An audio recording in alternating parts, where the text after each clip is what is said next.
Oh, last night I couldn't take a shit at all. No, the laxative I took was just a waste of time. I couldn't take a shit cause you were on my mind. And last night I couldn't take a shit. No, I couldn't take a shit at all. Ladies and gentlemen, that was a big hit for me back in 1966, ladies and gentlemen, back in the Star Day record label out of Mineola, Texas. Ladies and gentlemen, I thought I'd come on here Saturday morning. I woke up, started watching the group therapy podcast, the Saturday morning cartoons, Archie's and all that. The Alf cartoon, all that great stuff. And then I tuned over to the Dr. Silverage channel, and they were too ill to continue to proceed with the show this morning. So I thought maybe I'll go on live, and maybe some members of the famed comic book community will come on and talk about comical books or life or that kind of shit. Well, I'm still organizing the motherfucking comic book, man, because, man's got to do what man's got to do, and man's got to organize his motherfucking comic books. Yep. Let's see. Michael Taylor out of Arizona says, "Good morning, Grout 2, and there's a howdy back to you, Michael Taylor." Well, when we last were on here, man, we was looking at these Brave and the Bold comics, man. Brave and the Bold. Sure were.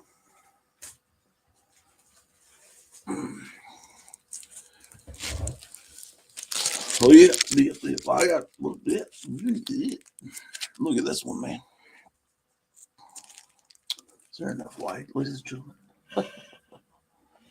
I don't think you can even see this. Gotham City Comics out of Mesa, Arizona is on. Yes. Yes, it's Batman and Metal Men. How can this light, this cursed light, the sunlight is making it hard to see the comic books. This is a Brave and the Bold comic where Batman teams up with the Incredible Metal Men from the early Bronze Age. Yeah, Rod's stream was postponed. Yes, that is a shame and a tragedy. And I can't wait till next Saturday. Now I have something to look forward to on Saturday mornings.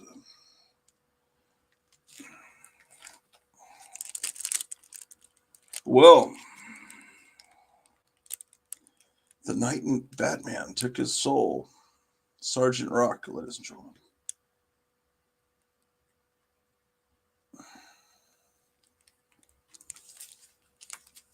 Yes, indeed.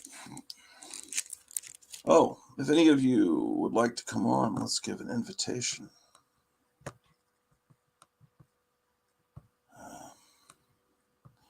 Gotham City Comics, I need to call you maybe at the end of the month and get another and get some money to you so you can get another shipment of cool stuff sent out to me. Here's Batman and the Demon. 109. That's Hunter Biden, ladies and gentlemen. See him. Horrible human being. Here's 112.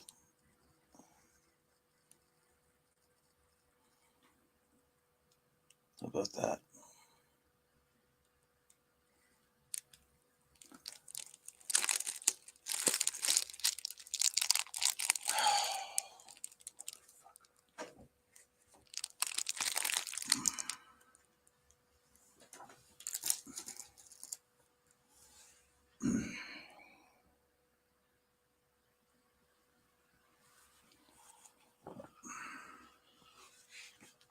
Wonderful comic book memories, ladies and gentlemen.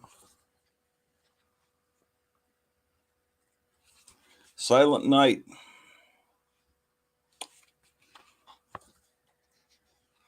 Holy Night.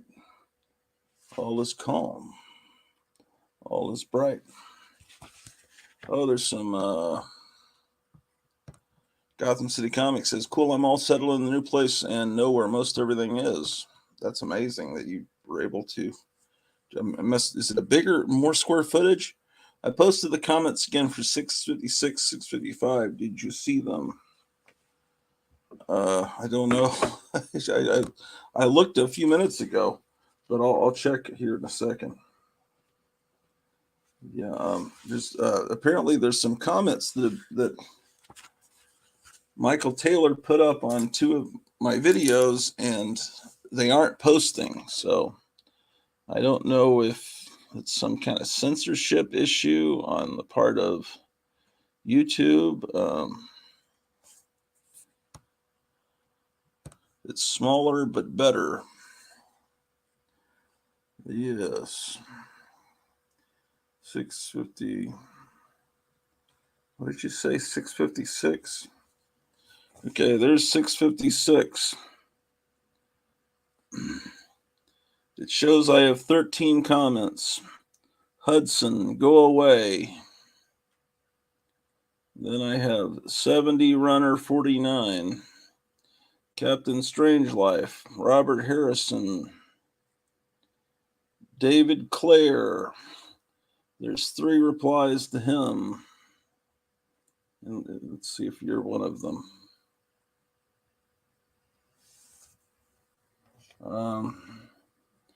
Okay, I don't know how that works. Okay, and then I don't.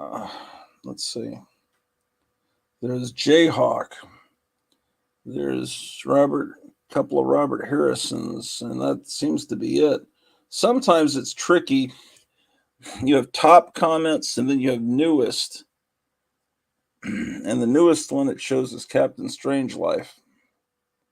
None of these seem to be okay. And the other one you said was 655, which must be this Batman one. Now it says, see how it says I have 3 comments, but it only shows Robert Harrison and Whip It Last. So maybe you were the 3rd comment, but it's not there. And I didn't delete the comments, so only thing I can think of is I can't think. And because I can't think, I drink Smart Water, our new sponsor. This helps me become more intelligent. Michael Taylor says, yeah, those old Batman Brave and Bold are great. King Dinosaur says, good morning. Happy Saturday. Michael Taylor says, you always receive my comments. I don't know what's going on. Tell me what the comments are. If they have a link to another video, they will not show up. And if they have curse words or if it seems threatening. My wife wasn't feeling well the other day and put on Facebook that she wasn't feeling well. And one of her friends put as a comment, I'll kill you if you die. And Facebook banned that person for a whole month. And it's like, I was just kidding. I meant I want you to live. And so that's how this AI interprets things. AI stands for artificial intelligence, ladies and gentlemen, for those of you that don't know these high-tech terms. And here's Batman teaming up with his pal Sergeant Rock again.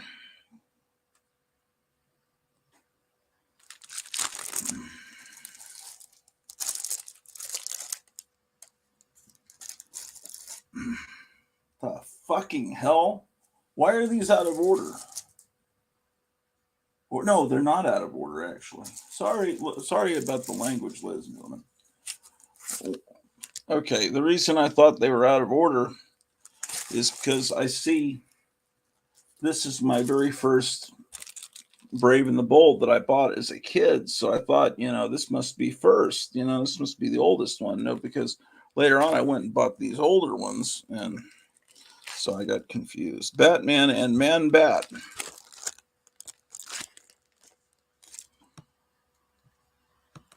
He says, no, I'd never post comments like that. Yeah, I don't know what's going on.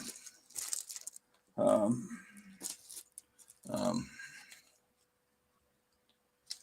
here's Batman and Commandy.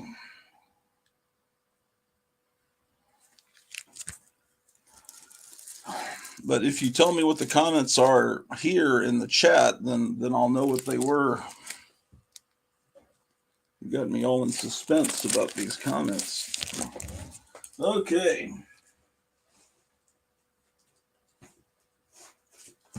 He was probably saying, Bratu, I just won the lottery and I want to give you half.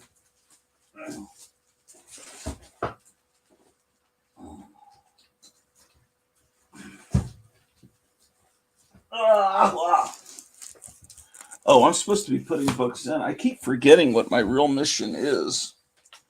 Because there are all these... what I really do, the real reason I'm going through all these comics is there are all these books I need to put in, and then I forget to do that. By the way, it's the Gratu Orloff show, ladies and gentlemen. All right. Why are these here? Oh. Okay. Yeah, great.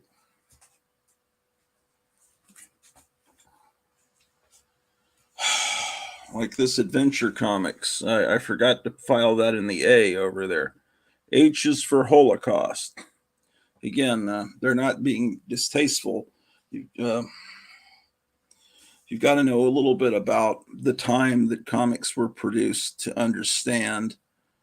I'm sure, some millennial will see this. That's distasteful using the word Holocaust. And I'm pretty sure Holocaust became used for to describe what happened in World War II in 1978 when there was a miniseries called Holocaust put on. And then after that, I think that it just became the word used for that tragedy. And but anyway, before then, you see Holocaust used a lot on comic book covers. Yeah. Okay, so we got 4 people watching. I've got to go over here and file some of these books because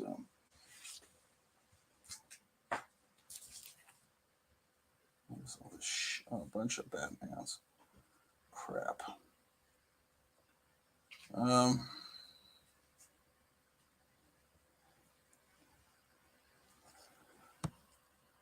Anyway, anyone want to come on? We can.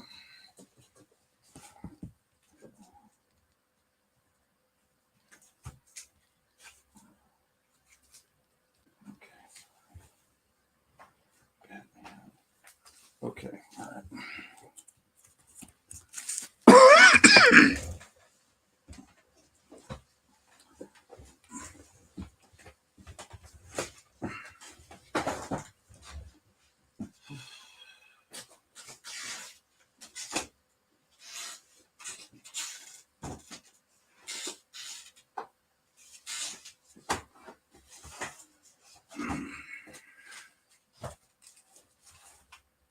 All-Star Action Adventure 442, 451. That's 445. What? 445. That's 437. Okay. Okay, wonderful. 442 goes here.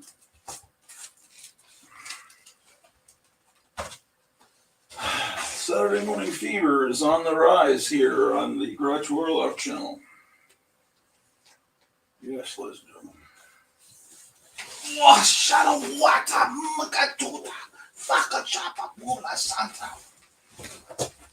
Sorry, ladies and gentlemen, I'm speaking in tongues, ancient Sumerian. That's the Avengers. There's Batman. These are all Batman shit. Not as good books. Okay, so all this Batman crap goes here then, probably. Mask of the Phantom, Ra's al Ghul, Batman, Legends of the Dark Knight, Batman the Outsiders.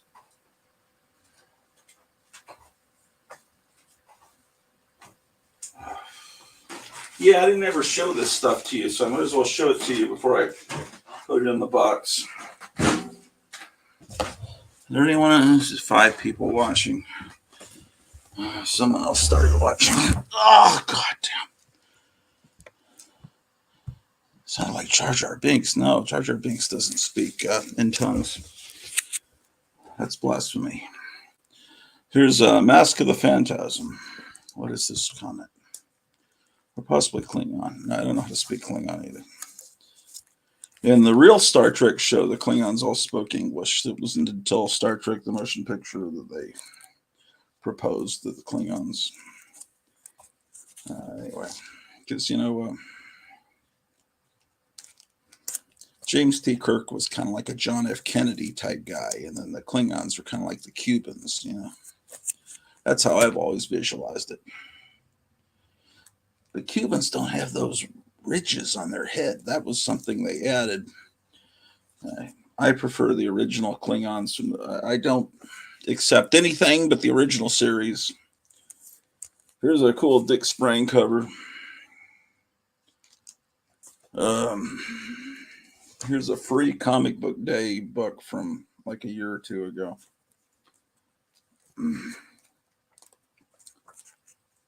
Okay, this is the Ra's al Ghul, and then this is volume 3 of that. Shadow of the Bat.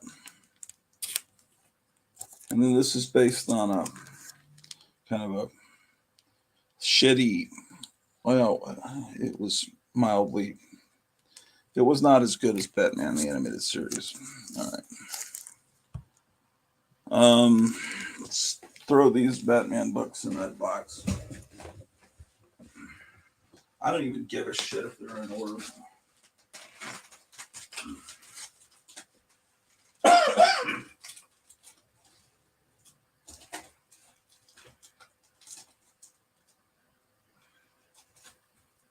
That's good a spot as any.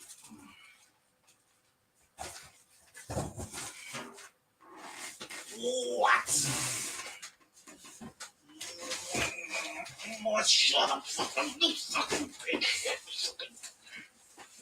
Okay. When you curse horribly, it prevents hernias, ladies and gentlemen. Better not fall over.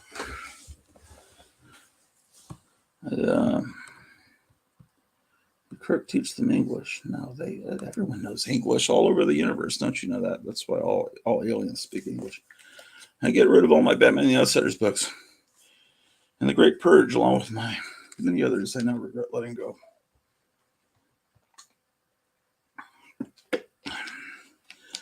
As I drink more of this, I will become more intelligent. I'll be just like Flowers for Algernon. I'll use bigger vocabulary. Okay.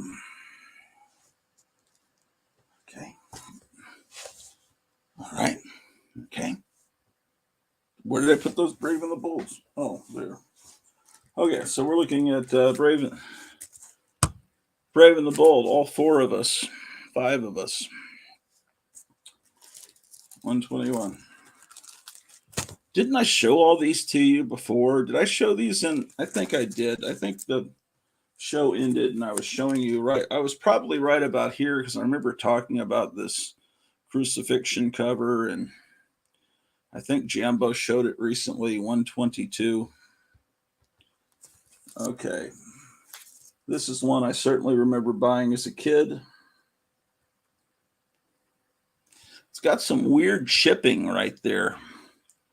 This must have been inferior. Yeah, at the top too. It must have been some kind of weird inferior paper they were using there briefly. It's Batman and Sergeant Rock again. Here's one that's not bagged and boarded. Let's see if I can't get a bag and board. Oh, shit. I'll have them in the other room. All right, I'll be right back. I thought I'd come on because there aren't many comic book shows. There's the Four Color Fossils on Friday, and Comic Crypt of Castle Hills put up a show last night that I was just in the middle of watching, but I was starting to really look forward to Dr. Silver Ages and this show every Saturday, and it was canceled this morning, so that disappointed me. So I thought I would come on and do something, but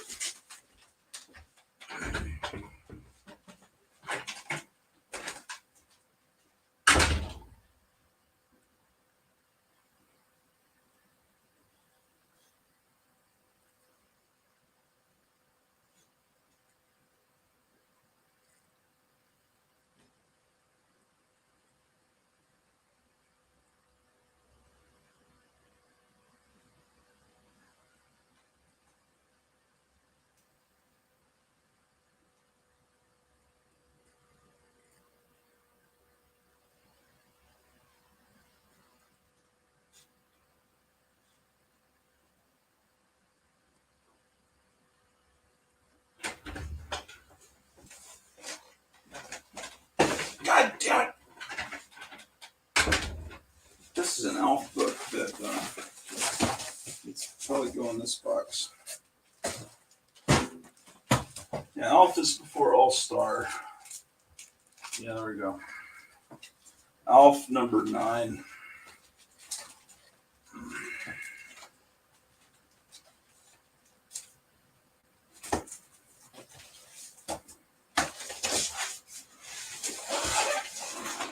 Okay, let's see if there's a bag or board that I can put onto this. Here, 5 people. Man, we're sticking with those 5 people. Might as well look at this book. This is where I left off. It was on this issue that I ended the last broadcast. I remember it now. Look, you can get squirt guns where Superman and Batman will spit on your friends. And Penguin riding a motorcycle just makes a lot of sense, right? 1976 calendar.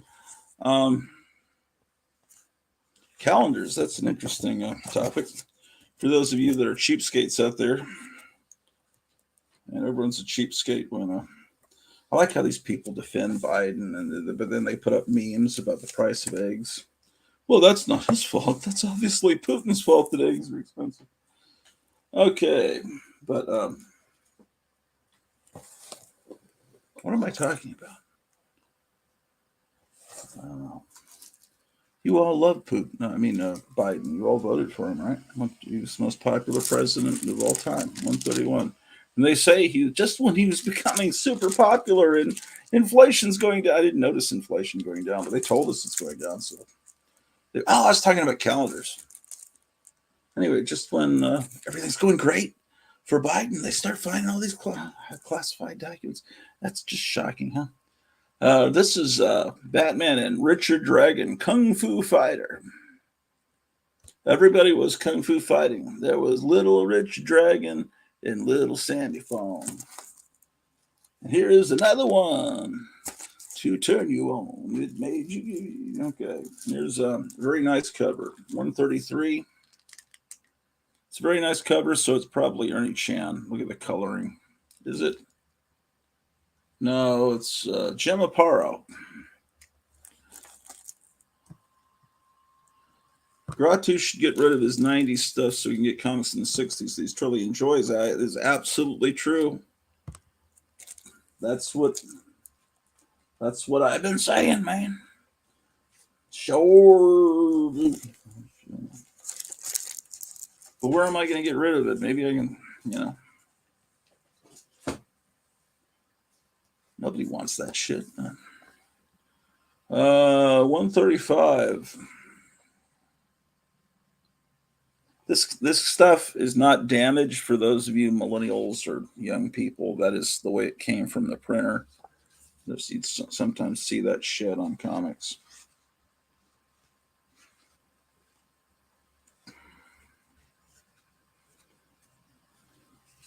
Look at that, man. Batman is plenty upset.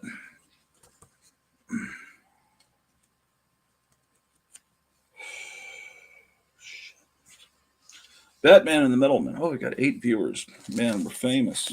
If anyone wants to come on, I'll put the link in the chat again.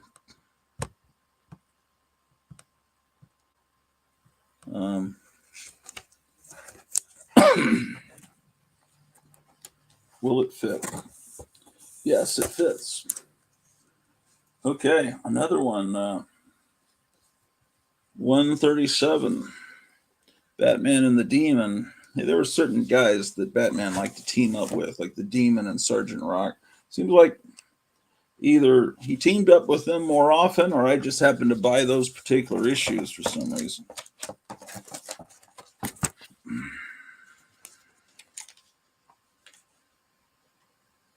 If you are around anyone that's younger than a teenager, and you use the word issue, they don't know that it refers to a magazine or a comic book or a periodical. They do not have that in their vocabulary. The word issue just means a problem that someone has. Try it. Ask them. Unless they're more, a little bit more gifted person. They probably also can't read this kind of clock. I almost guarantee you they cannot tell you what time these superheroes are telling you that it is, because they've only been exposed to digital clocks. Is it their fault? Not necessarily, but just a matter of what the people that are teaching them think is important, I guess. What does our society value? Stupidity. Keep the voters ignorant. Here's 140.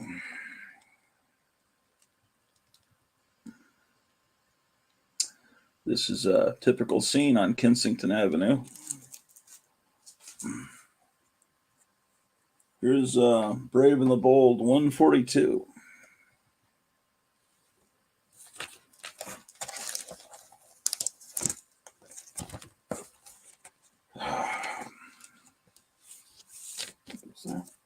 All right, now, Brave and the Bold 143, 50-cent comics. They were a little bit thicker.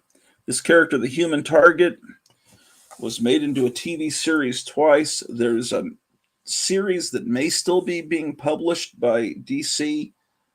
The covers looked really good. They had a great mid-century feel.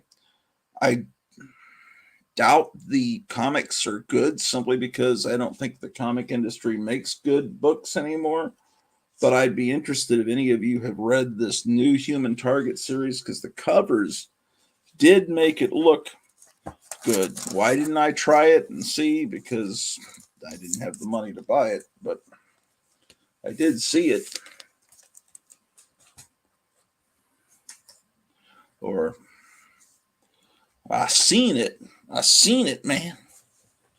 Well, let me drink some smart water so I won't say I seen it.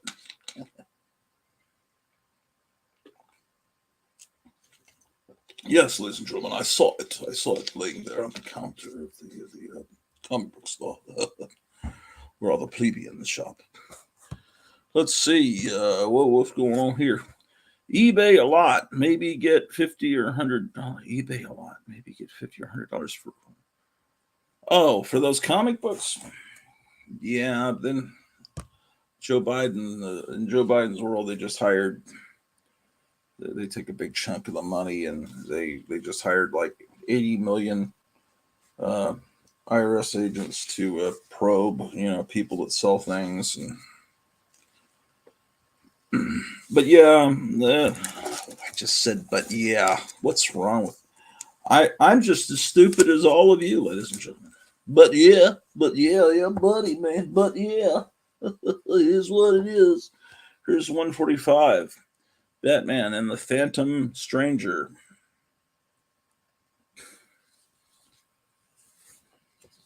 Oh, wow. Get the Battlestar Galactic collection. Batman collection. Look at this moron. How about that guy, man? Look at her, man. Children, do not use LSD or fentanyl, or you will look like these people eating a Twinkie. Look at that guy, man. Didn't he just become governor of Pennsylvania or something? What was his name? Fentanyl. I can't remember his name. The guy looks like Mr. Uncle Fester. What was his name? He just said, I like. Do you remember that idiot? He ran against Dr. Phil or something. What was his name? You guys remember the guy? Yard sale in the summer. Yeah. Yeah, buddy.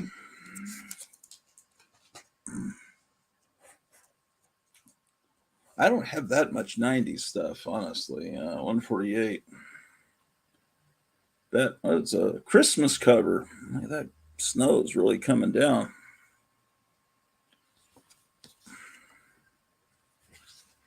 Oh, look at that. Here, you can buy some kryptonite.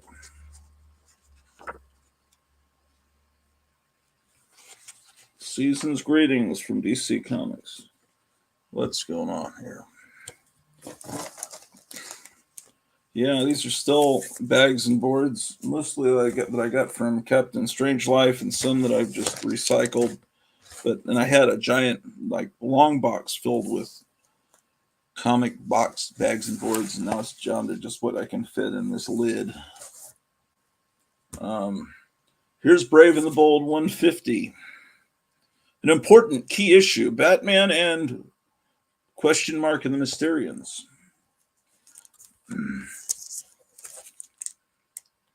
You're gonna cry 96 tears. Yes, he actually teams up with question mark and the Mysterians. Ah, fuck. Almost dropped my guitar, man. Wouldn't that be great if Batman teamed up with bands, you know?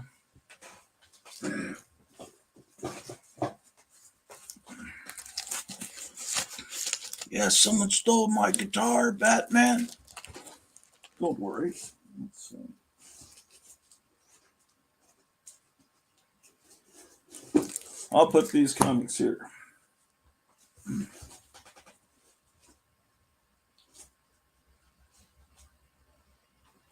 I need some kind of bookmark. Ah, I see.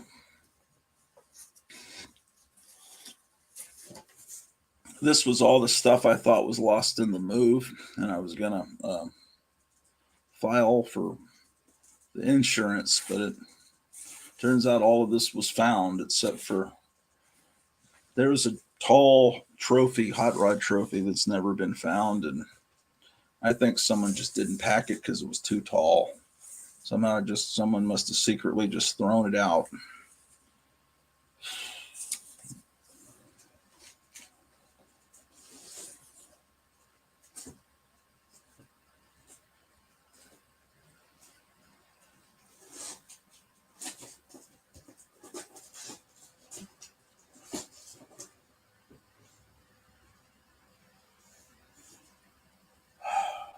$154.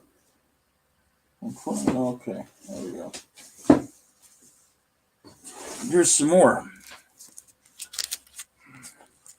Batman and Metamorpho, the Element Man. Every time I almost slip and say Elephant Man. Metamorpho, I always loved him. And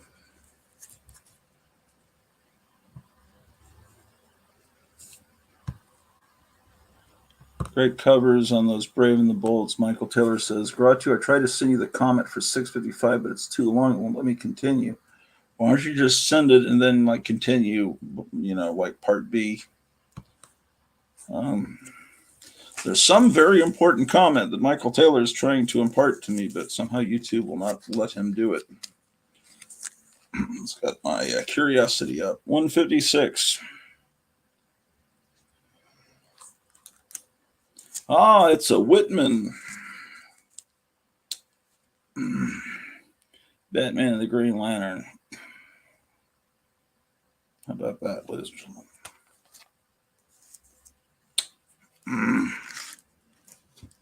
It's Batman with Commandy again. but we need a bag and board.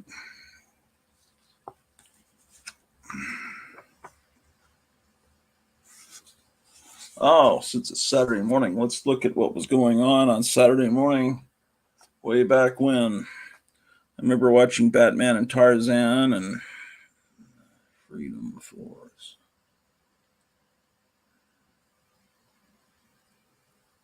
This was what, CBS? Wowie zowie, CBS Saturday morning, looking good.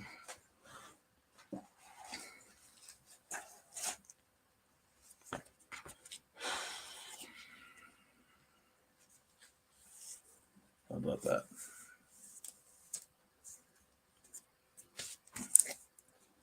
And here's one that is bagged and boarded. I have 2 copies of this. Then that was 157, and then I skipped to 165. Batman and Man-Bat. Batman and Man-Bat.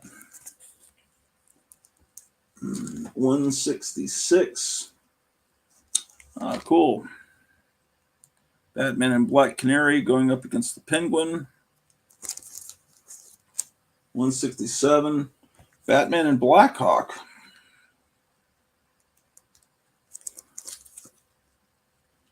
168. Batman and the Green Arrow.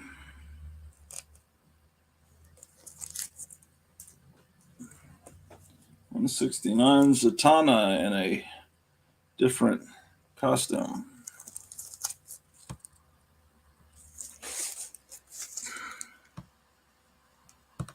Yeah, the 67 Batman Adventures cartoon was great. Yeah, the one they in that ad was not that one. That was the one with Batmite. But it was still fun, you know. Yeah, buddy. Lots of fun.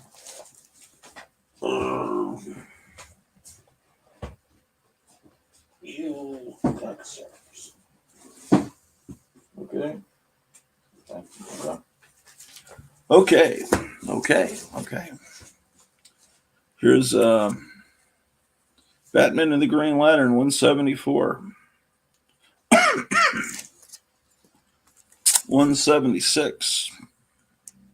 Swamp Thing.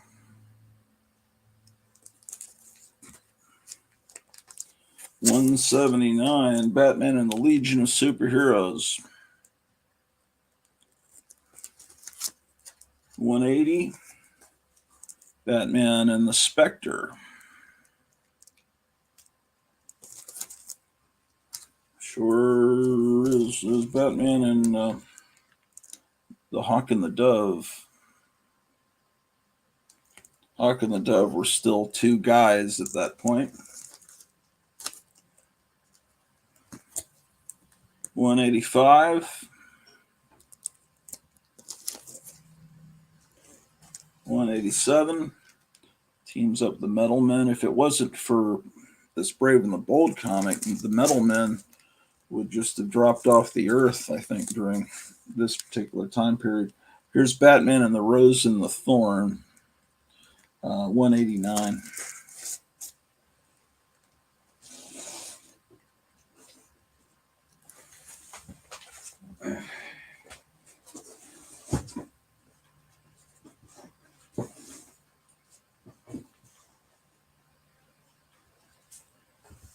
Okay, let's see what we got here. Brave and the Bold, 192. Yeah. Graphic Man was reminding us that there's certain words we're not allowed to use anymore. Brave being one of them. Now you're not supposed to use the word field because it hurts people's feelings. It looks like I've got a bunch of copies of 192. I cannot explain why. 197. This copy is not in very good shape. Lots of spine ticks, ladies and gentlemen. We had trouble right here in River City, ladies and gentlemen, these spine ticks from the Atari years. These video games are so exciting. Oh, just so turned on. Yeah. Anyway, it's a Catwoman issue. Needs a bagging board, ladies and gentlemen. Bagging board and some penicillin. Have you ever seen a comic book that doesn't have a bagger board? Hey, we have 9 viewers. We had 11 a little while ago. What's wrong with you? You scum of you vermin. You scoundrels. Here's Brave and the Bold 200. What about that? Here's, look, a clone of that issue. In television for intellectuals. Oh, it's a special preview of Batman and the Outsiders. Oh, look at Batman there.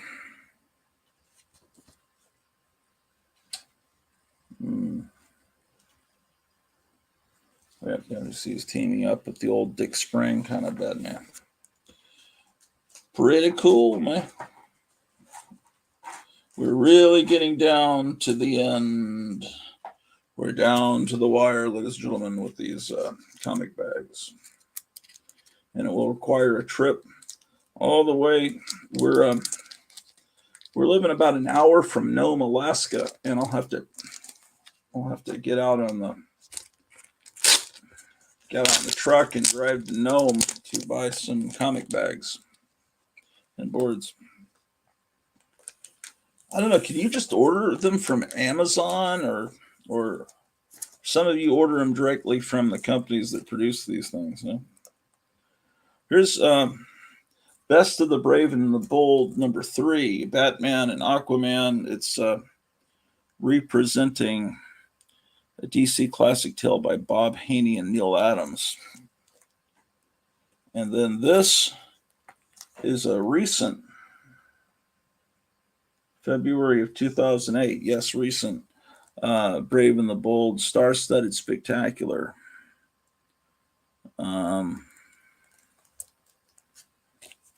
Okay, now I have books I need to file in. Here's Best of the Brave and the Bold #2, and this is representing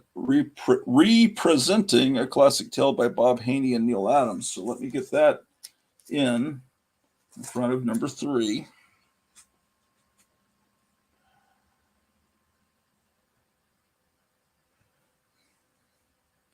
Okay, Brave and the Bold. Okay. What did this? Okay. Well, here's Bizarre Adventures, but that's before Brave and the Bold. And that means I'd have to go down to the bottom of that stack again to file this. So I have a solution. Maybe I can just file this with the Underground Comics in a box in the closet. Then I don't have to go lifting all these boxes again. It's just a gory Christmas comic. Marvel trying to be naughty.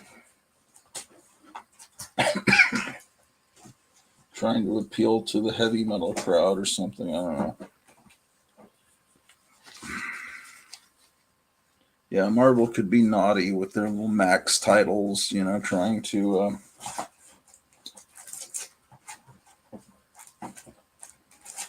Fuck it, man. Fuck it, man. That was a famous Elton John song. Fuck it, man. Fucking man. Oh, there's another Brave and the Bold. Yeah, it looks like they started the numbering over again. Here's Brave and the Bold 31, Adam and the Joker. This is from 2010. Okay, so that's very recent to me. Okay. So, what? Oh, these Black Cat books and this Black Panther and this Black Widow book, and this, the fuck is that? The Book of Magic. I don't even know what that is. These should go back in down in that box over there. So maybe I will dig that box out. Here's the Brave and the Bold 192.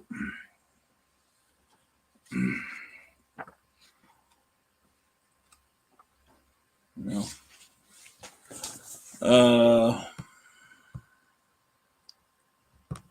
Remember Gigantor? I used to love that cartoon. Yeah, absolutely. Bill Finger wrote the script for the Clock King episode. This is some of what was in the comments for 655. Oh, okay. 655, I was talking about the Batman series. I meant that to be a longer episode. I went up to talk to my wife. I came down and picked up the phone, and I accidentally pressed some button that turned off the show. So that's why that show just disappeared in the middle. And so, how about that? Oh, yeah, here was 192. So that's the second copy of it.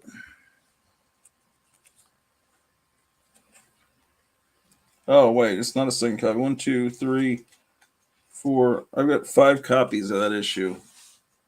That's strange. 90s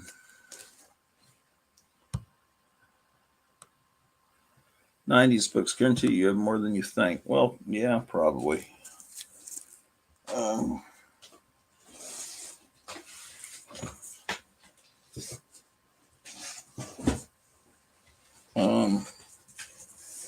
Oh, there's more.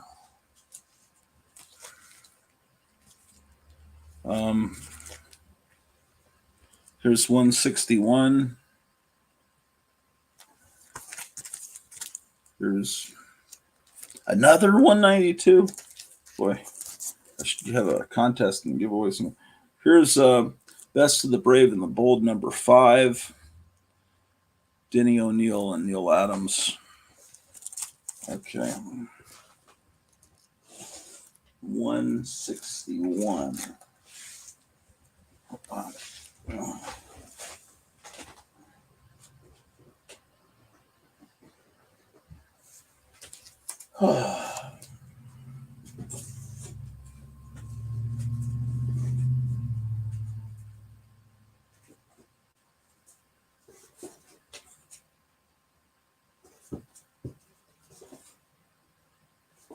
57.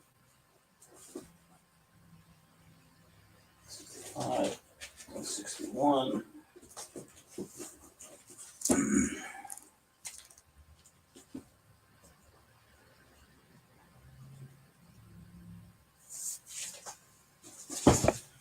Okay. All right, then I moved to Captain America. Wait, what is this? It looks like here's a Bullwinkle comic where he's racing with Ronald Reagan.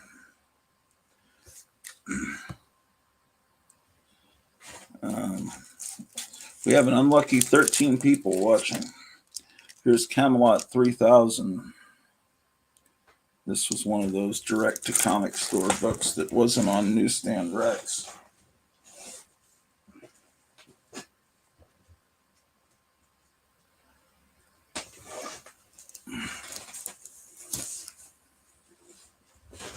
There's another Camelot 3000. It was a British artist.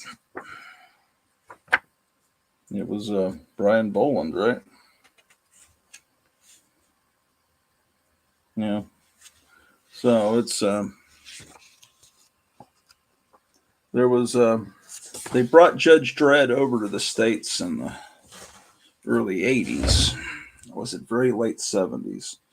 And I remember being in Lone Star Comics I remember the very first issue came out in America of Judge Dredd, and it was had a red cover, and I remember the older guys, the guys that work there, the guys that were in their 20s are saying, man, this is just like EC has come back or something. They were really thrilled.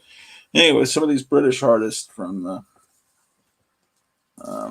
started working for DC, and they, there's a lot of good girl art that came from, especially Boland.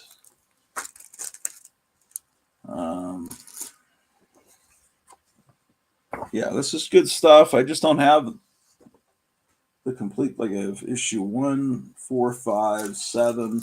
I don't have the complete set. Unless I have it in a book form, I might possibly. This is really something I need to get a complete set. I don't think it's valuable.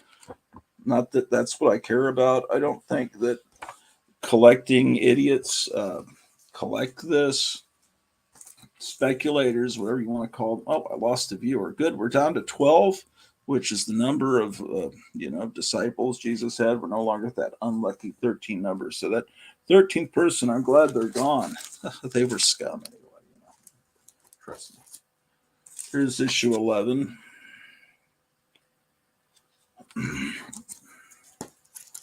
I guess no one wants to come on. People aren't thrilled about coming on my show for some reason. 12. That's the end of the world, man. Armageddon. Sure was.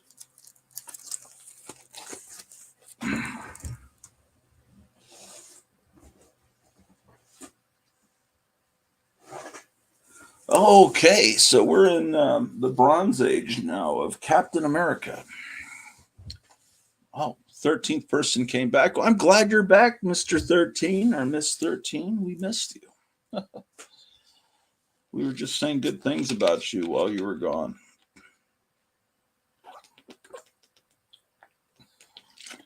He must have had to run to take a shit or something. All right, so here's the incredible issue 172.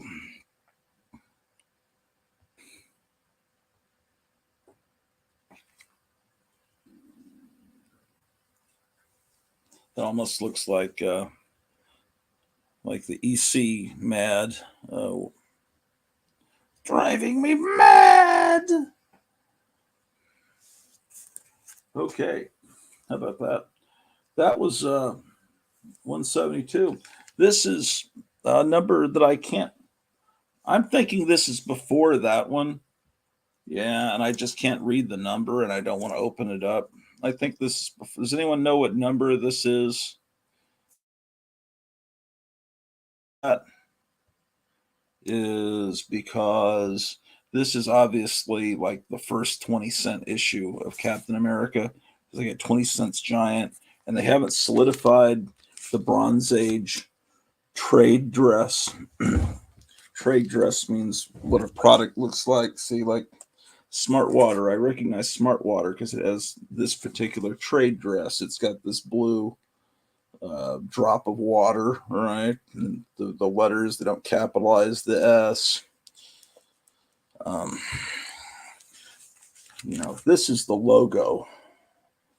And the trade dress is just what identifies it as that product. Marvel Comics Group. See, that's the way the Bronze Age pretty much it looked at the top. The cigar strip is what I kind of call it, like a cigar band. Here, the letters are spaced a little bit farther apart. See how that is? The space between the M and the A for the first, it's just a little bit more space. And that's what it was the first month or two of what I consider the Bronze Age when they went to 20 cents. So I think this one's before that one. And nobody's telling me the number of this one. So I'm just going to put it in front of it in the box because I'm pretty sure. Okay, so that's.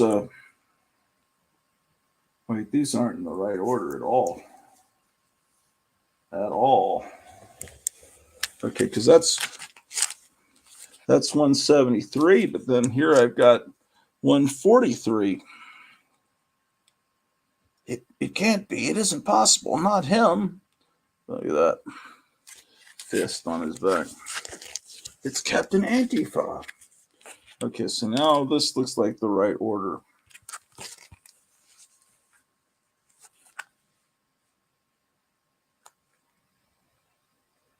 Possibly. No. Man,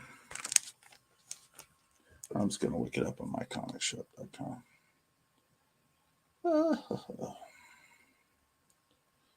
Fruit juicy.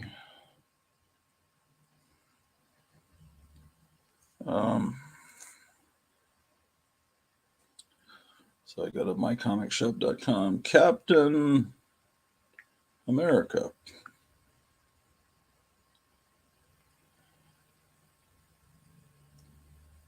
First series. Okay.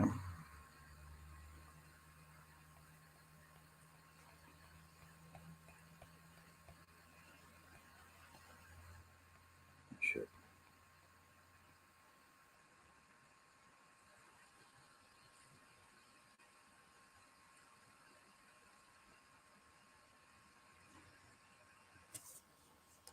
I had 4 Pop-Tarts, but I'm still hungry, man. Hungry, ladies and gentlemen. 151. No, we need. I was born in '66, so I saw Batman. They reran in the '70s. Yeah, same with me. I was born in '72. Remember the Batman being rerun in the late '70s. Yeah, local independent channels. Friar Tuck, what part of the country are you in? Or are you in England, being Friar Tuck? Well.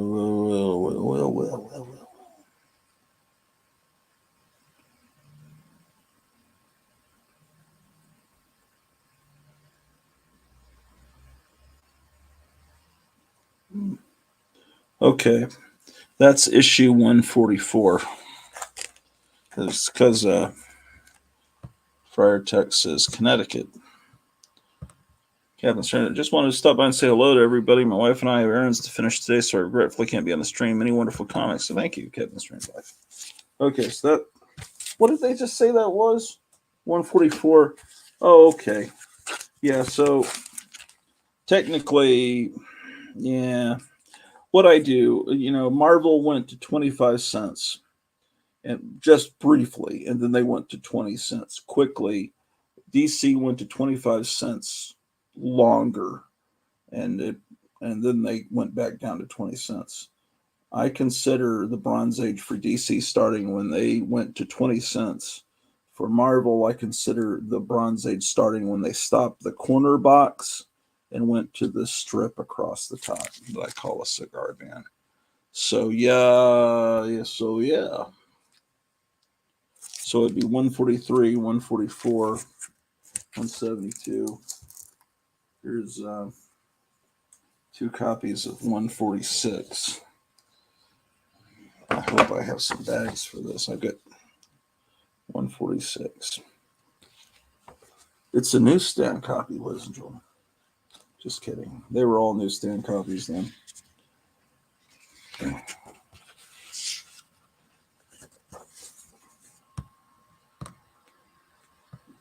Last name is Tucker. Hello, Captain. No,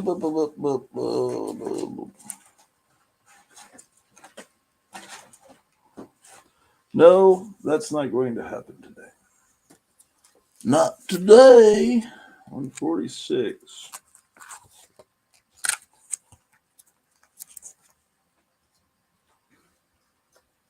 $146.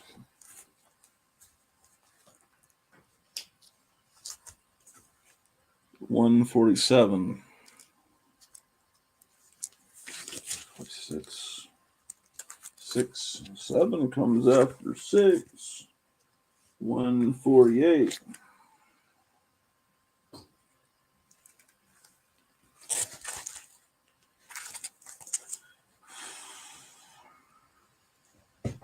What's the name of it? 149.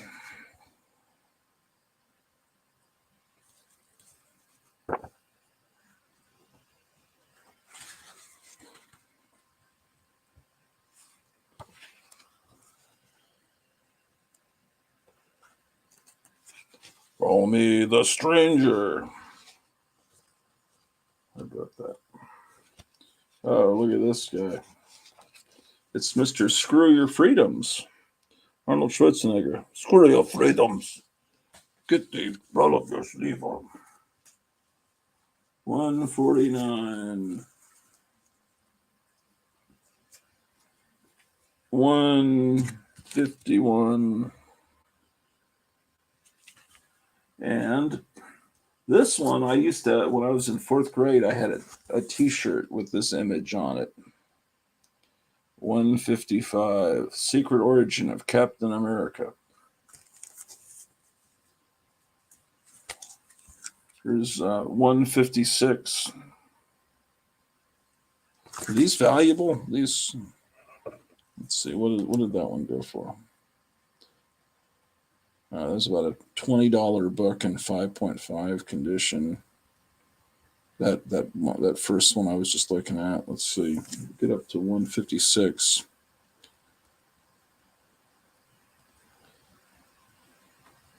Yeah, these books seem to be in the $20 range.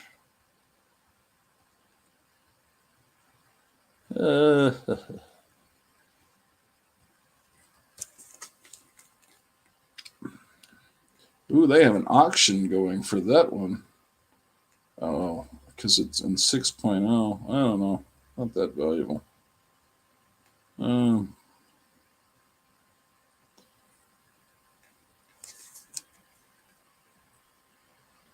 What are the key issues, ladies and gentlemen? I'm sure there'll be some key issue, like the first Nomad or something.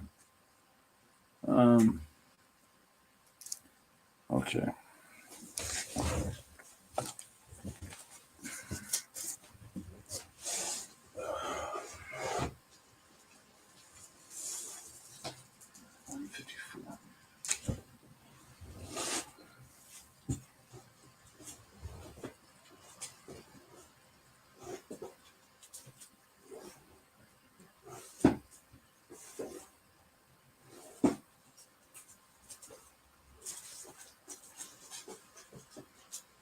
Just a moment.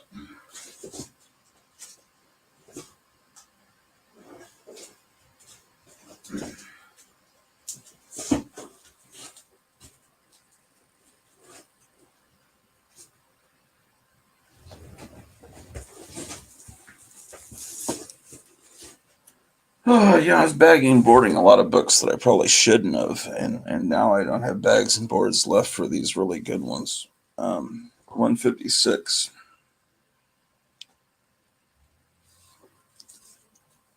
What's this comment? Paulo says, "Hi, Gratu. Hello. Hello to the blood-curdling vampire bat. It's life-size." This full page here. That's the kind of these giant pages like that are what they can easily cut out when they do those reprints. These, which is unfortunate. You can join this record club and get Osmond's records, and Bobby Sherman, Carole King, the Partridge Family, Carly Simon, Donny Osmond. How about that? 160. The Golden Hippie, who has harnessed the power of the sun.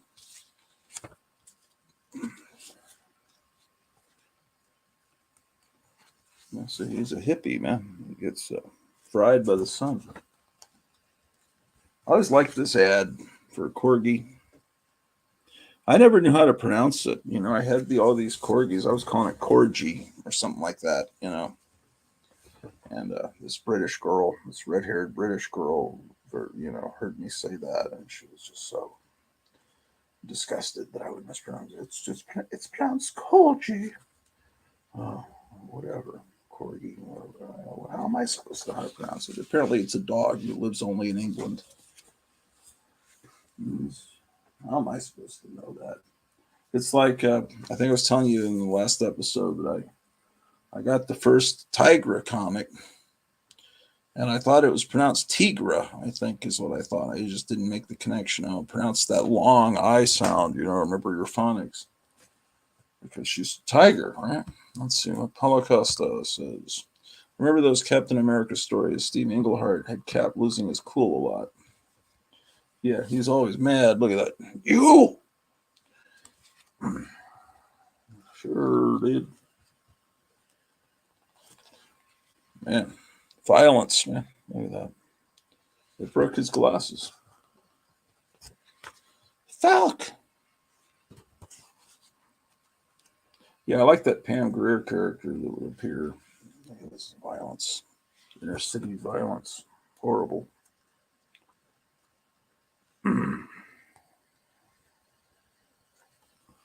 If he loseth his soul.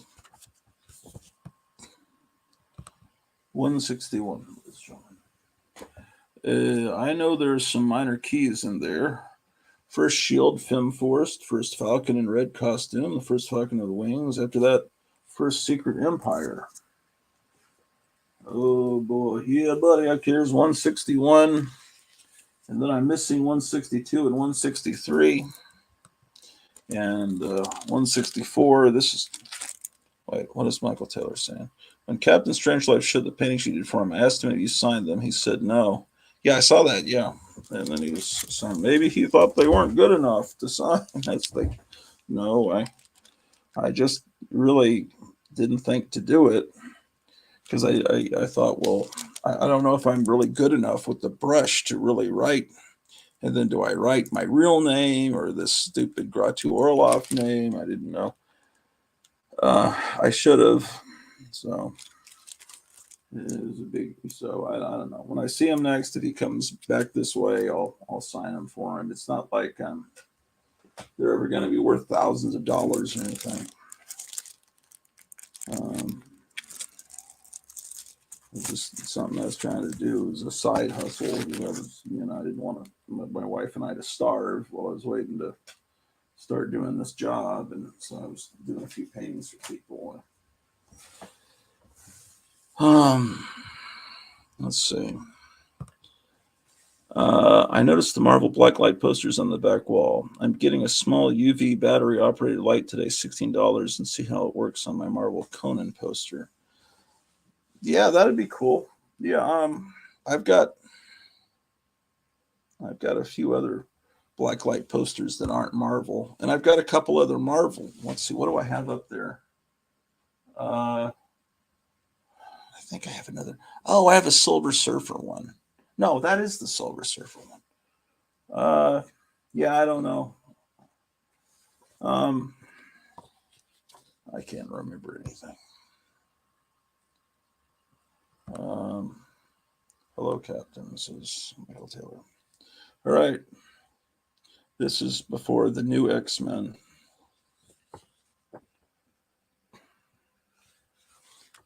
So this is a comic book version. Here's Love Spray Perfume. Perfume. Perfume. Perfume. Perfume. Listen to me. Perfume. Oh, look. You get all these miniature things that are those men are probably, like, this size. Actually, probably not even that big. Yeah, buddy. Captain America. One seven. Okay, 172, 173.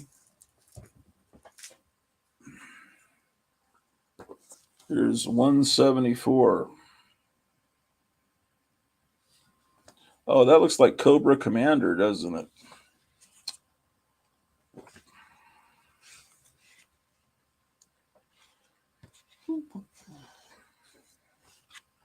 I like this. I like the house ads. Savage Tales. Cone. That was a Savage Tales and Crazy with a parody of Shaft. My goodness. Look at what Dr. Fauci is up to now. That's me there. Look at that. The daughter of Dracula. Oh, we have 9 people watching. 9 human beings. 9 living souls. Victor says hi. Hello. Hello, how are you? Yes, these are fun to read. So 174. You son of a bitch.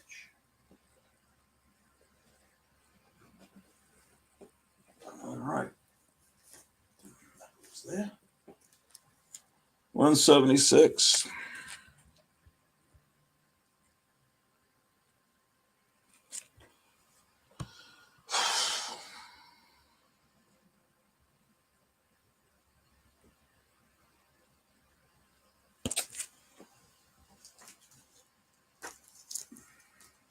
By the way, make sure you hit the subscribe button and the like button, ladies and gentlemen. I'm trying to get to 4,000 subscribers by later tonight, maybe by 9 o'clock tonight. 177. Oh, they're announcing Planet of the Apes. Trust me, when I saw that ad, my heart skipped a beat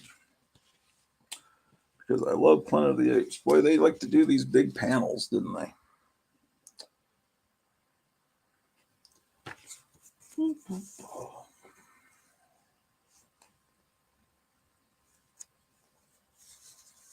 Let's rap with Cap. 77. Okay, now we come to the very first Captain America comic I ever bought off the rack. It's 180, which is apparently a key issue for idiots because this is the first Nomad.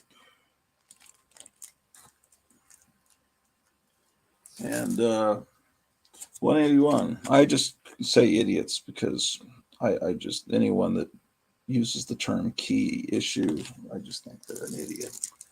Because those people only buy the key issues. Here's 186.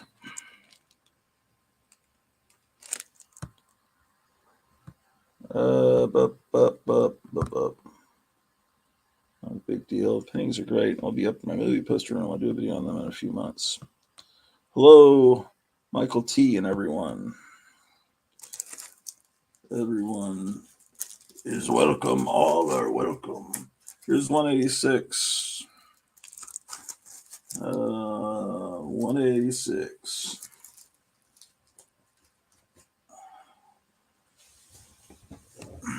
Yeah, I'm looking forward to Captain Strangelife's new, once he gets his new pad. Okay, Captain America.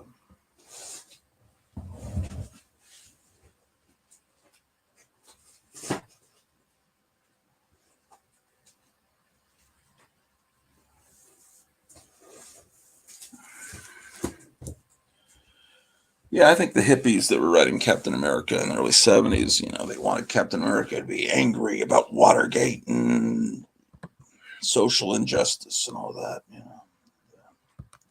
Captain America should be really angry about what's happening now. He should be going to Davos, to the World Economic Forum, but they would never do that in comic today because, they just won't. But we can't talk about politics, especially on StreamYard, They really monitor what you talk about.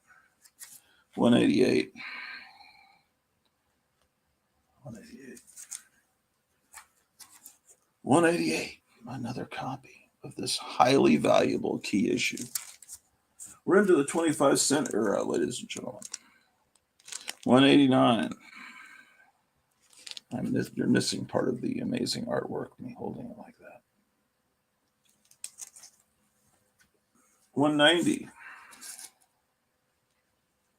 This one is not bagged and boarded. Oh, there's that Pam Grier lady with the Mickey Mouse ears.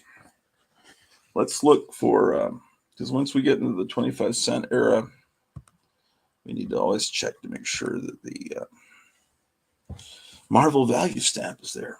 Yeah, I had the Planet of the Apes dolls, and I think the playset growing up. Yes, you're definitely from my generation, because you call them dolls. That's what they were called. They weren't action figures. They were Mego dolls. Hello, Paulo, our foreign correspondent, says Kevin Strangelight. Well, here's lots of Kirby crackle.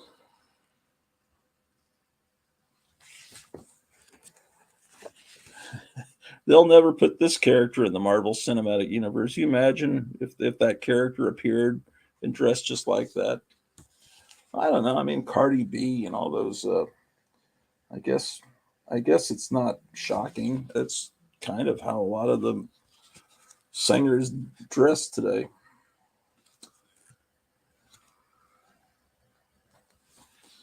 Yes, indeed. This was now that looks like right out of the 1966 Marvel superheroes cartoon where they would put all the sound effects, that because of the Batman TV show. Yeah, I love this character. No one ever talk. What was her name? No one ever talks about this character. Why don't they? She was just great. I like the way she's drawn. Why is it this character big? Why? Oh, it's got to be Riri, or is it Rerun Williams, like the new Iron Man? It's like this character's far superior to that. They should have made her the new Black Panther. 191. We're coming up to the big return of Jack Kirby with 193. Jack Kirby came back after not really making it over at DC, so he came back to Marvel.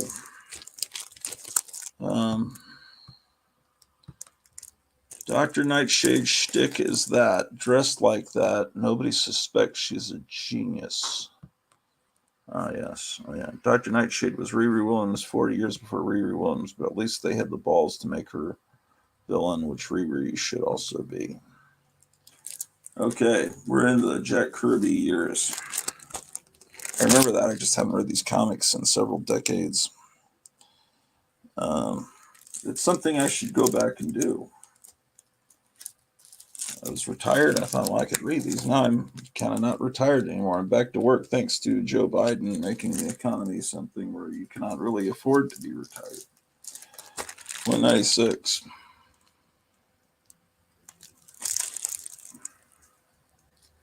Yeah, the only problem is that he was writing these things and he just doesn't do dialogue well.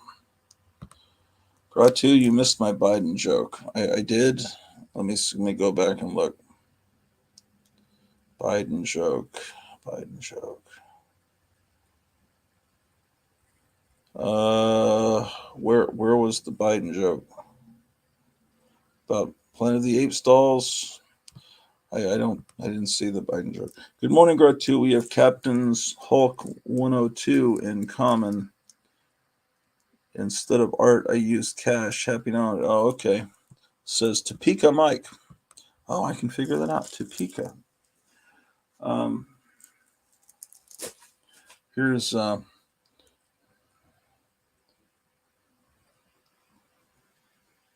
boy, it's been seems like the bicentennial was just like yesterday.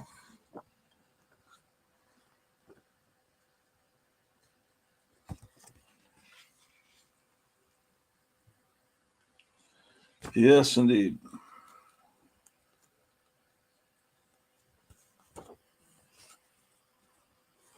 Written, edited, and drawn by Jack Kirby. Inks. He didn't do the inks though. Yes, indeed. Captain America 202.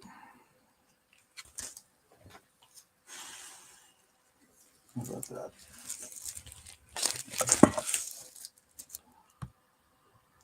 I was born during the bicentennial. Yes.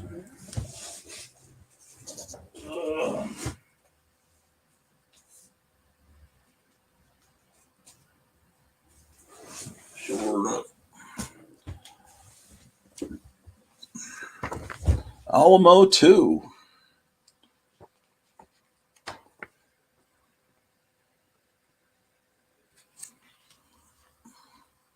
Look at that. Looks like people that Biden would appoint to important offices. Now you can use isokinetics.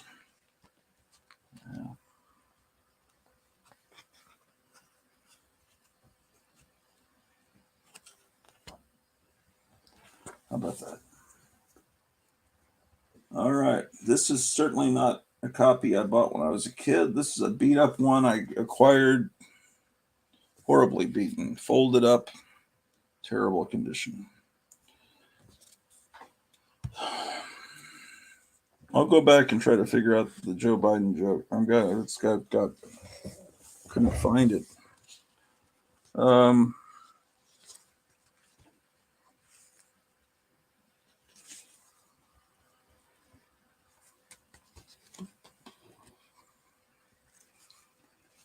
Definitely. What the hell?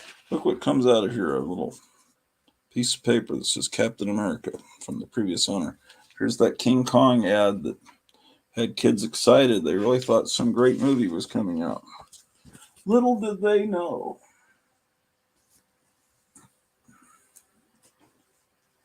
$208.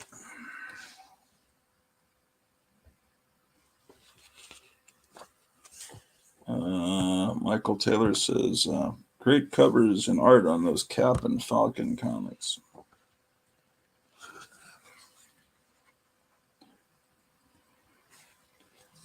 Sure is. It's the hippie Nazi.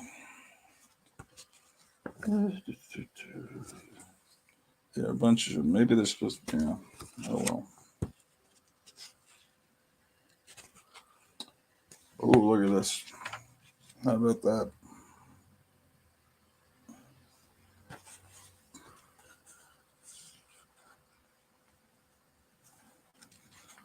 Wow, I've been hit by a living bulldozer. It's right before Jay's comment. Okay. Jay's comment. Jay's comment. Let me flip back here. Before Jay's comment. Friar Tuck and A Strange Life, Michael Taylor. Friar Tuck, Michael Taylor's Jay, King Dinosaur, Michael Taylor, Gotham City Comics, J, King Dinosaur, Friar Tuck, Michael Taylor, Jay's comment. Oh, just before Jay's comment. I was looking after Jay's comment. Jay's comment. Okay. Okay. Two, you missed my Biden joke. Here is Jay's comment. I was born during the bicentennial. Then there was Planet of the Apes and the play set growing up. Okay. Then there was Michael Taylor telling me that I didn't sign the paintings. And then there was when I was born in '66. Remember Gigantor. The comment about Biden. I just don't see it. I don't. Just tell me the joke again about Biden, and then I can't find it. Something's wrong with me. Here's 209. I don't remember.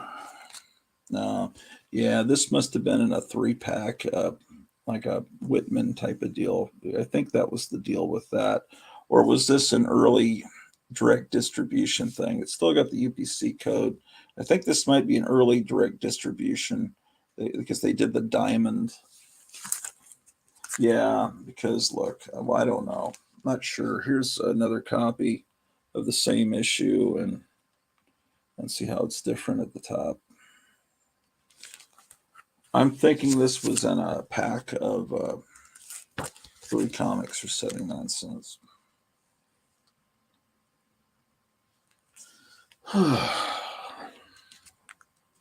Anyway, isn't that amazing? They're in a big ball of Play-Doh. 209.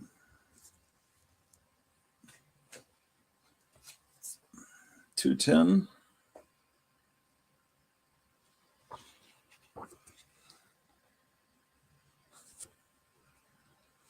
Own a Texas ranch. I think that's where they would sell you 1 inch of Texas land, 1 square inch. You can earn extra money like Tim Newcomer.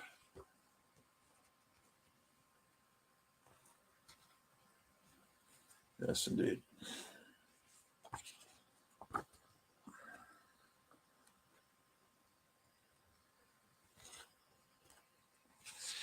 Anyway, I'll put the link in the chat in case anyone wants to come on. And I don't think anyone's coming on today.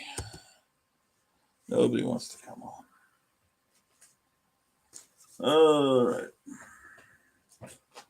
211.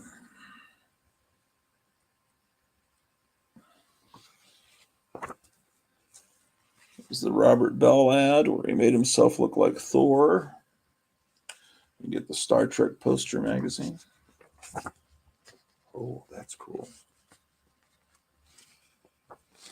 You can get your switchblade comb, which is always a hilarious thing to do in class. Take that out. The time has come for Star Wars. Marvel's own adaptation of the great new space fantasy film by George Lucas, released by 20th Century Fox. Script by Roy Thomas, art by Howard Chaykin. Luke Skywalker is coming, and the countdown starts now. And remember, they painted Darth Vader green on the cover. And we were getting Tarzan and John Carter at Marvel at that same time in the summer of 77. Oh, here's Paulo. There's Paulo. Hey, what time is it now in Portugal? It's almost 6 p.m. Oh, okay. So this is a lot. Boy, it is super late when you do 4-color fossils. Yeah. I've been sleeping very little in the last few days. Even yesterday, I was on Jared Osborne's channel, and I warned him before the show I might fall asleep at any moment, but I didn't. What do you think's causing it? The weather mostly, and it kind of. There was one day where I was trying to stay up. I didn't. Then the other day I woke up. I woke up late but tired. Then that day I tried going to bed earlier so I could get up earlier so I could start writing. Then it affected my sleep cycle for 4 or 5 days. Uh-huh. This must be the first 35 cent. It's got a weird, tiny little price. Let me see here about. In the Gil Kane cover. Yeah. Those nostrils. I think it's great. I've always liked Gil Kane. I think Graphic Man will come around. He'll eventually start like. Well, ever since I found out that Frank Robbins was great on the Johnny Hazard comic strip, I'm willing to forgive anyone. They'll come around to anyone. Look how they make Stan Lee, with his thick neck. He looks like he's Superman's dad or something, just with a little mustache. Is that Marie Severin art? Probably. Yeah, it's. I just know she was laughing while she was drawing that square jaw on it.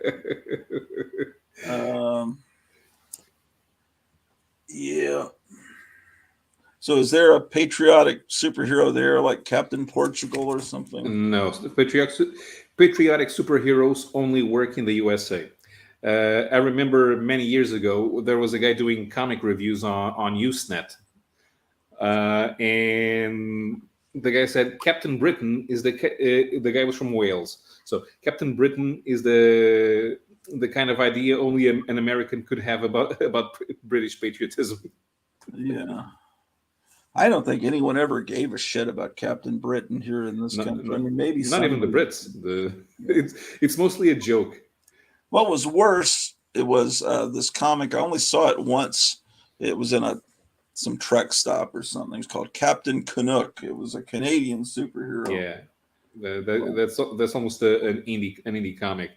Um, the French once created a parody hero called Super Dupont. He's super strong, big muscles, but he wears a French beret and carries around a baguette. See, but he appeared in the humor magazine, so it's not like he's really a patriotic superhero. this is when Ernie Chan took on his real name of Chan. Mhm. I just always liked his art. Oh boy. Yeah, I remember walking up to the 7-Eleven to buy the ones from this era. Mhm. Um, I assume that this is the early direct distribution with just the blank. Yeah. This wasn't in one of those Whitman packs because I was buying the local comic store. My first comic store I went to opened in the summer of '77, so these were probably ones I got there. Lone Star Comics, that's now called mycomicshop.com. I've got a bunch of these that were all bagged and boarded, but the bags, I remember at one point they were just all just yellow, and I just took them off as quickly as I could, and at some point I've got to get these re-sleeved, and um, but my main priority right now is kind of eating. I think these comics will be fine. Because all those Golden Age comics survived decades and decades Uh-huh. before these bags were invented. Yeah. Still, I should figure out a way to get my comics out of my house because the area I live in has a lot of humidity. So Oh, well, where would you put them? I don't know. I guess I'd have to move out, but it's not a good idea to move out. Right now, it's impossible to buy a new house. What are you near water or something? Yeah, I am. Well, I live in a harbor town, but the area I live in is is is a valley. The area was built over an old creek, but and it's a valley. The creek flow to the river, and we're surrounded by a microclimate that has picks up a lot of moisture and keeps it in the air. Well, there's a lot of moisture here, but it's during the summer because I had these two dehumidifiers that were given to us by my mother-in-law, and I when we first moved in last April, I turned them on, and then I went back home to Texas for. I had moved some stuff in, and I went back home to Texas, and they came back, and they were still going. They hadn't filled up, but then over the summer, those dehumidifiers, I'd have to empty them 2 times a day, and they'd be filled with this much water down in the basement. Mhm. So I probably need to put an window air conditioning unit that works down there and buy some more of those things. But right now they've been going for easily a month or two, and they're just barely getting any moisture out of the air. So this is all new to me because I lived in North Texas and humidity wasn't an issue. But I had some framed movie posters that I was gradually moving. I had everything moved into the garage, and then I'd move the stuff into the house and in stages. And some of those framed movie posters, by the time I got them in, I noticed the posters are getting a little wavy under the glass. And I guess I'm not used to dealing with humidity. I never lived in a humid place, so that's just another thing to worry about. Like kids, I don't know, but yeah. Ugh. There's more things to worry about than that, uh, I guess, with the way the world's going. Hmm. Yeah, the government here just congratulated itself for keeping inflation under 10%. Oh yeah, Biden was congratulating himself for the inflation not going up, and how we've grown all these jobs. Well, of course, people have gone back to work after the pandemic, and Mhm. all these people couldn't now have several jobs, so because they have to, or retired people have gone back and gotten jobs. So because things are so shitty, he's bragging that things are great, and then after that, then all these reporters besieged him about all his confidential files that he was keeping next to his vintage Corvette. Did you hear about all that there? Yeah. Mhm. It's, We it's had something that there was there were a lot of ministers resigning from government lately. So the among the new appointees, a lot of them at ongoing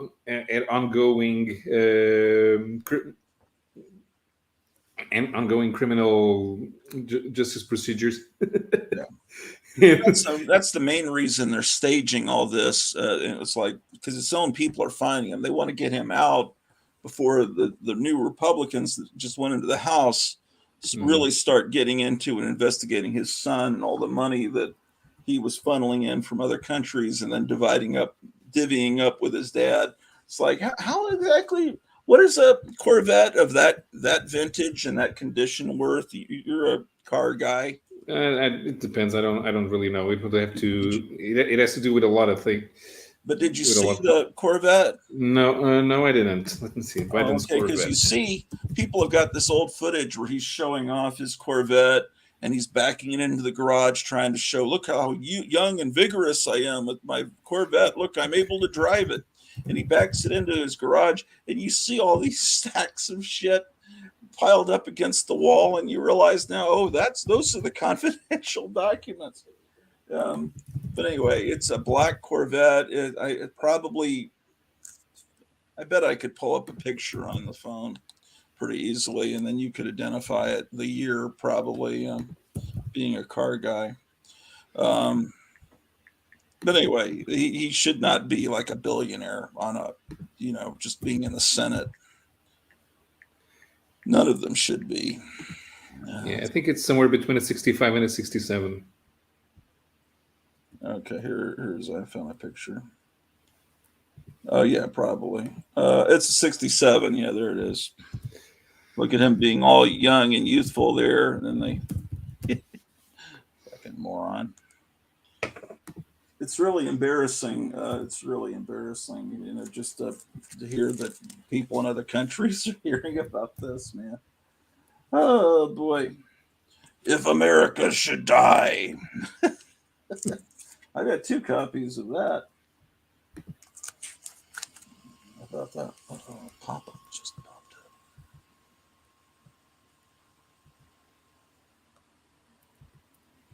Yeah, good one looks like it sells for about 120K or something, or thereabouts. Um, Corvettes that's, in general are not too expensive as classic cars.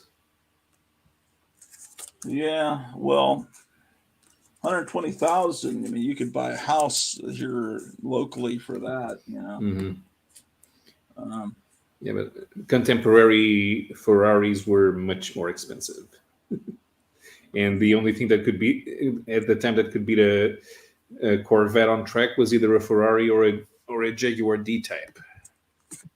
The yeah. Jaguar D Type was old by then Why do they pronounce it Jaguar? because it's how it's pronounced in British English. Oh, okay. They need to learn how to pronounce English, man. What's wrong with those Jaguar? Because No. before World War II, Jaguar was called SS. Yes. Why they changed Yeah, that? it was SS for swallow sidecars. Before they built cars, they built sidecars for motorcycles. Yeah. But the first cars were still called SS Jaguars in the 1930s. Okay, I'm going through all these boxes because there's these books I need to add in. Like this is a book I need to add in, but I'm not to that point yet. Um. So. So.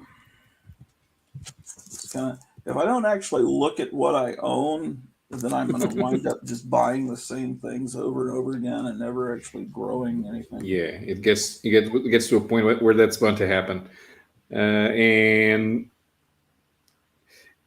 but I think it's always better if you rely on your memory for that, because there's a lot of guys who they have the tracking app and they go shopping and see, oh, they already have this comic and in what condition. And Yeah. I can't. I can't. That would take me way too long. hey, can you show that cover again? That's the first time Frank Miller drew the Punisher. And Uh, after this, yeah, and it still has the original belt design. After the next time the Punisher appears, it's in that Spider-Man story with Dr. Octopus, and then in the Daredevil Child's Play storyline. And by then, Miller did a small redesign on the skull, and that's the skull logo that became the normal one. So it was Frank Miller who made the Punisher look interesting. yeah, but the original teeth were bullets, right? The original, yeah, and the new ones still are, but the it kind of functions more as a belt buckle Okay. nowadays. But Marvel's ashamed of that. They're trying to not use that anymore because all these evil policemen and members of the armed forces use that logo, and so they changed it to some weird Japanese demon design. Yeah, that never works. I mean, it doesn't work. It's like that time they turned the Punisher into a mobster, and they turned the Punisher into an undead angel. It's the Punisher. He has a gun and he shoots bad guys. Why mess it up? Well, because they're ashamed because But it's not politically correct. Doesn't matter. That thing is a potential moneymaker waiting to come back. And when that happens, they're going to be stupid if they don't use it. Well, I don't really retiring characters should not be on Marvel's vocabulary. If your real goal is to just change society, then you may not care about losing a few dollars. Something that annoys me when I see the corporation's values are, I don't care about your values. You make products and I either buy them or I don't. That's it. Yeah. And I don't understand people who want the corporations to think like them or to identify with what they think. I don't care what those people think as long as they make the product. Is it good or bad? I don't know the people making the product, so I don't care what they think or what they don't think. So the corporation should not think. Well, but if the corporations want to influence thought of the people, then they're going to continue to they're overdoing it propaganda. Again. This is very simple. How do I influence people into buying my product? That's it. And how should they feel when they buy my product? They should get an orgasm. That's how they should feel. They buy my product and they get an orgasm. Not they buy my product and I make them feel bad. What kind of stupid idea is that? Well, they'll completely fall on their sword and destroy their whole brand because like Aunt Jemima syrup or pancakes, they'll completely change the name of it, and you don't even know that that's the same product now. It's called Butterfields or something. And nobody cares. Yeah, nobody cares because it's not Aunt Jemima. Remember in the 1990s or something when Warner Brothers retired Speedy Gonzalez. Yeah, because they thought, oh, this is offensive to Mexicans. First people to complain that the character was gone, the Mexicans. right. Same thing with um, this. There was a cartoon character that actually was Mel Blanc also did the voice. It was the Frito Bandito in the late Mhm. '60s. You know, remember that? I've heard about it. It was the mascot for the Yeah. Fritos. Yeah. And he was a like a Pancho Villa kind of bandit, and so they got rid of him, and then they brought in W.C. Fritos that was drawn to look like W.C. Fields. So obviously putting an Yeah. alcoholic as your spokesperson. Uh, there's a Spider-Man ski mask for the next pandemic. They say you got to wear a mask to come in the store. Just wear that. Mhm. Okay, what do we got here? Um, what? Okay. This is after, I don't remember the storyline, but this is after the new X-Men had come in, Yeah. but it's still the old, I don't remember why they're still old X-Men. The editor didn't know, and Is the that what, editor forgot. The editor forgot. The writer didn't know. That's absolutely really? normal. Are you serious? That's what I imagine happened. It's the Oh, only thing that makes sense. it could be a time travel deal. That's when I was, No, it wasn't. They were using the original costumes because it was at the time that the X-Men were not being published, and whoever decided to add them to that story, I think it may have been Englehart. I'm not sure if Englehart was how did it, his own editor. but this is 1981. This is Is it? by 1981. Yeah, this is by 1981. Shooter I was mean, the the editor. X Men Yeah. was a huge seller. I mean, Ah, see, it's a okay, 50 yeah, cent comic. It's okay, but 1981. yeah, no, then I don't know that one. I think we Yeah, skipped that one. The Brazilian skipped that one, I think. it's 264. I'll have to. So I don't know what happens there. Maybe just somebody who disguises the X-Men. I'm sure someone in the chat knows. Because Let's, in '81 they already had the X-Men were already getting a new audience. oh They yeah, were by '78 it was one of the hottest selling comics. So yeah, it was definitely a big deal by then.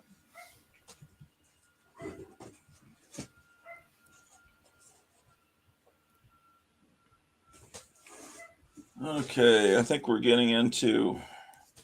There's not going to be that many as as we move into the later years because um, yeah, I started reading about around that time.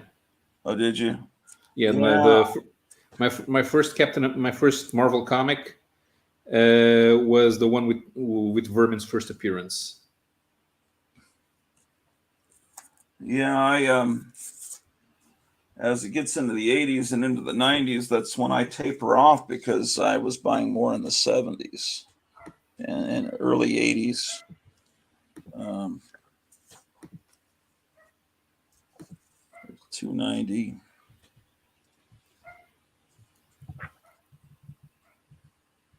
Yeah. Okay. Then it skips to 295. The Sisters of Sin. Mhm. Well, I bet that thrilled the Catholic Church. I Um, don't I don't think people cared at the time. It was okay to piss well, the the church Catholic off. Church used to, put out a memo what movies you should see and what movies you shouldn't see. I forget what they called it.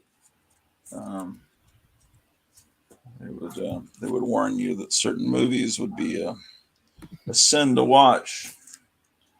And okay, so 30 boy, 298 goes to 308. Then I'm at 328.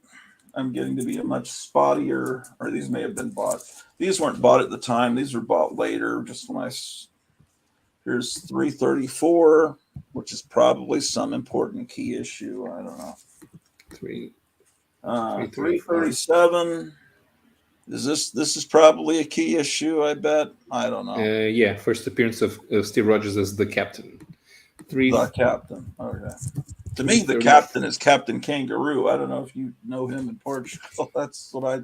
Okay, so I've got two copies of that. So how valuable is this? Because I would be glad to get rid of one of them. I don't know. I think it was hot last year because the U.S. agent appeared on the Falcon and on the Bucky and Falcon TV show. Yeah, that was back when people still thought that Marvel products were going to be good, and then that's when it really started to become very clear. They never should have gone with the TV shows being part of the universe, because if it was just you watch the series of movies, but then you have to watch these TV shows too, it gets to be like that Star Wars shit where you have to read books and play video games to understand what's going on, because those movies made no sense if you had. To tell you the truth, in Star Wars, anything that is not in the original trilogy is a side quest, so it's not. It doesn't matter. This is a political commentary. The origin of the deadliest snake of all. It's obviously Ronald Reagan. So they. Yeah. Okay, so that's 344, and then I go to 356, and then I go to 359, and then we're definitely, I think, in the 90s. The Bloodstone Hunt. The Bloodstone Hunt is when Grunwald's writing quality start to go down, because he had been in Captain America for what, 5 years by then. Look at this 90s art. I just kind of hate it. And that was one of the guys with a regular style. Yeah, and then I hate that the hair on this thing.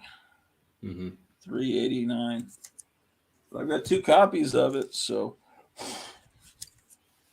okay, 389, 394. These are just things I picked up out of dollar bins. Then I go to 412.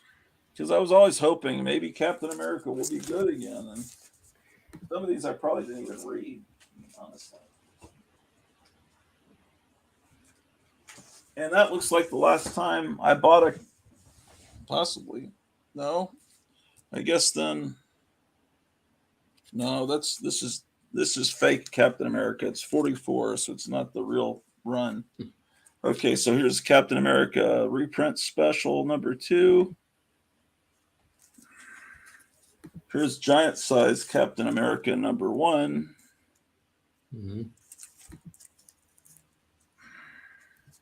Here's annual number 3. Look at that, Joe Biden. Then here's annual number 6. Annual number 7. And 10. These are, it's getting into a boring era to me. That's during the when they had the crossovers in the annuals. Yeah. So I guess I could. Well, let's see.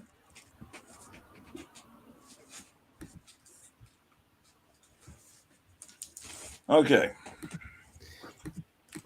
So after the first 2 annual crossovers, the Evolutionary War and Atlantis Attacks, they were good.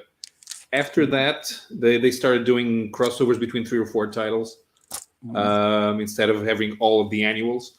And by that time, they were either okay, I guess, or absolutely dreadful.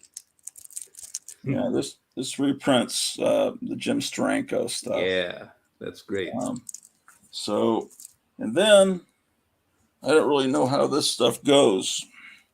The stuff I bought because it's, got Alex Ross covers. So now they've started their numbering over again. I guess it has a legacy number of 729. But then I don't know what this is. Captain America 1. Says when it's director's cut. I don't think it's this. Maybe it goes like that. Yeah. And there's another Captain America number 1. See, what they've done is they made it completely incomprehensible. Yeah, exactly. I have no idea. And since they took out if they at least had kept the cover dates in the comics, we'd see from the dates when they were published. But now we have no idea. Yeah, I mean, I bought these because they look cool. And here's a 3. So obviously, this might be a mini series. And then this is 4. God, this ad on the back is horrifying looking. Why did they do that? And then this is 17. I assume it's the same series. And then 17 again. And then 18. And then I don't know what 20. Is it the same series? Yeah, I don't know. Here's Yeah, 26. yeah. Even those issues, they start getting to become a blur. Because Yeah. the funny thing about those comics, these modern comics, they take so long to run a story, and yet everything just blurs together. I have no idea. You used to go through a comic run and say, "Oh, something this happened in 250, and this happened in 251, and then this happened in 255," and you'd remember because each comic had a different cover, and so you could remember each story that appeared in there. And now the covers don't mean anything. And Yeah. I've had this discussion with new kids. I mean, the cover is supposed to sell the comic. But nowadays they don't care because they pre-order everything. They don't have to see what's in the cover. Yeah, well, when the Captain America Winter Soldier the movie came out, I got really excited and went and bought a lot of these newer ones, thinking well, that's Catwoman. I was saying, are these new Captain America comics really this great? And I was trying to, because I was really impressed with that movie. That was when the movies were still, to me, really good, and that's the story of why I have some of those more recent ones. Okay, well, there's still more Captain America coming. That shit. Fuck this. Yeah. I got more than I realized. Okay. Captain America and the Invaders. Another Invaders one.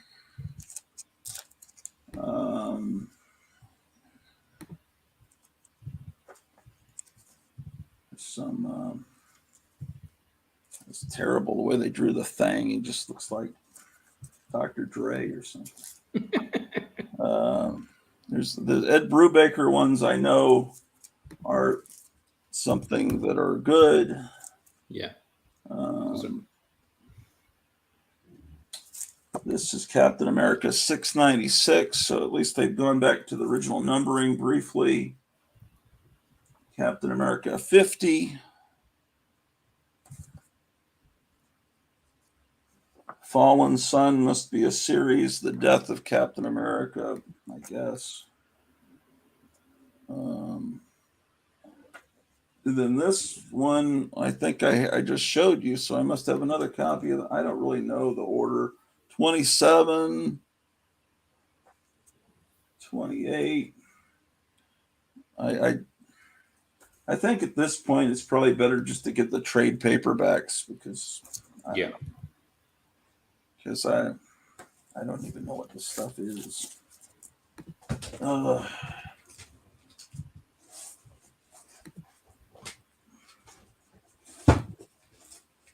And I'm sure if I read these, it'll just piss me off. Well, the Captain Americas aren't really bad. They were the best title Marvel had at the time, and I read them. Spider-Man was not that good. X-Men were good for a while when they had Grant Morrison in there. Then they decided to go back to being average. The Avengers were not good at the time, and I stayed with them for many years. And they had the New Avengers and the Mighty Avengers and the Secret Avengers and the Dark Avengers. It was like Richie Rich or Archie. Let's see what people are saying here. Kirk's my captain. Okay. 40s Captain America still is on Tubi, and he carries a gun and doesn't have a shield and carries a gun. Yeah, I've seen that many times. The 40s Captain America's. Oh, that went up twice. Okay. I don't know what director's cut's supposed to mean. Here's some terrible 90s art, and I think that finishes my Captain America collection. Um, I mean, I have Silver Age stuff, but okay. So what is next?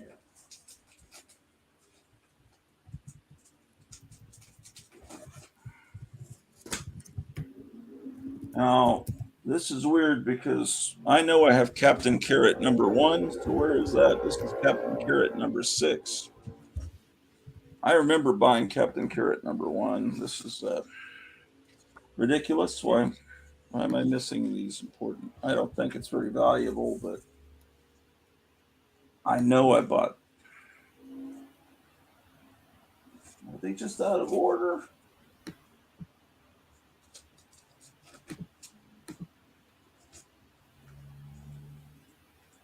Maybe they'll show up. I don't know. Did this wind up in Portugal, Captain Carrot? No. It's funny animal superhero stuff, but Mhm. Roy Thomas wrote it.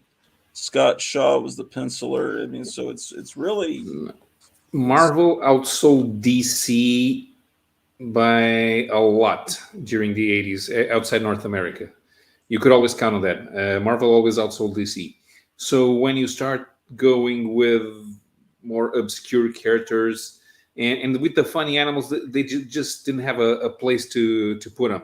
I mean, they experimented for a while with the Star Comics brand, and they put in some of those comics like Top Dog and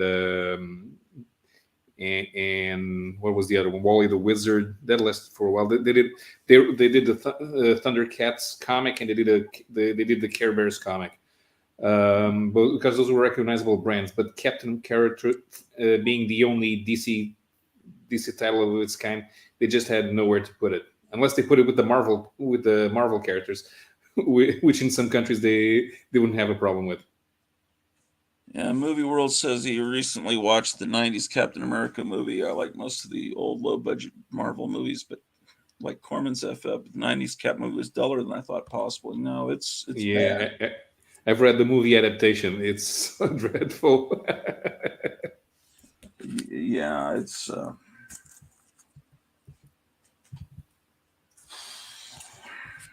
There's 30. Yeah, I like the way the boobs kind of fall there.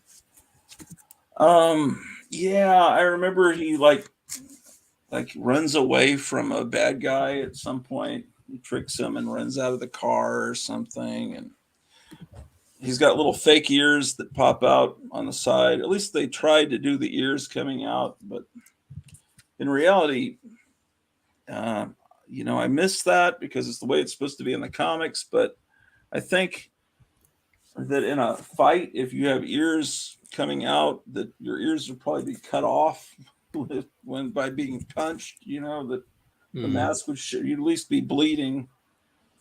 Um, I don't know. I'm sure a lot of these are key issues with Thanos and all that stuff. Yeah, I got No, two copies of this issue. I think it's an important issue. although those were the only ones that people always wanted to have the Starlin issues. Yeah. Weren't those Corman Marvel movies made pretty much just to retain property rights at the time? There was The only F the one FF was, Corman, yeah, yeah. right? It was only Fantastic Four. Yeah, that's what I understand. Um, although the trailer for the Fantastic Four movie, I remember seeing it on VHS rental tapes that I rented. It almost seemed like they really were going to release it, but um, I think they realized how shitty it was and that would have been impossible. Okay, Yeah. there's Captain Atom. That's the only one I've got from this era. That needs to be before Captain Marvel. Um,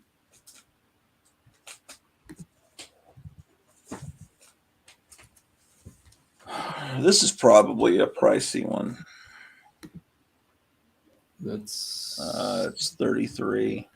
33 is when they defeat Thanos. 34. 34, yeah, that's the one that Nitro releases some gas on Captain Marvel, and that's where the cancer storyline eventually comes from. Which I don't approve of. I don't think you should do that. But this is the first Captain Marvel comic I actually bought as a kid. All those other ones I bought later. And it looks like Alfredo Alcala art. It's gotta be. Yeah.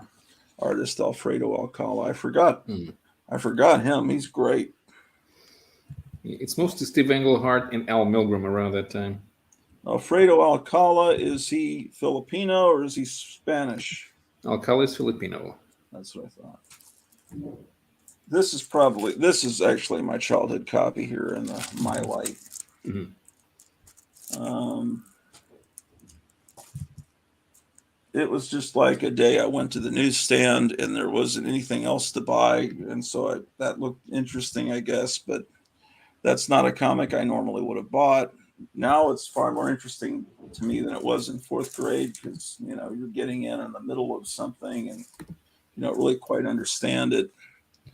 And you know that Captain Marvel is really supposed to be the Shazam guy.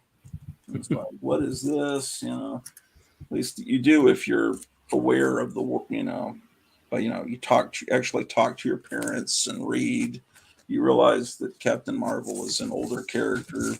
Plus, the Shazam comic had been coming out from DC, and I just had respect, that was when the TV show was on the air too. Yeah, my parents hated comics. Really? Yeah, and yeah, they wanted me to stop reading comics when I was 10, which is kind of funny when I hear people, oh, I started getting into comics when I was 12. Well, no, my parents wanted me out of comics by age 10. Yeah. They still haven't given up hope. Oh, really? Here's 56.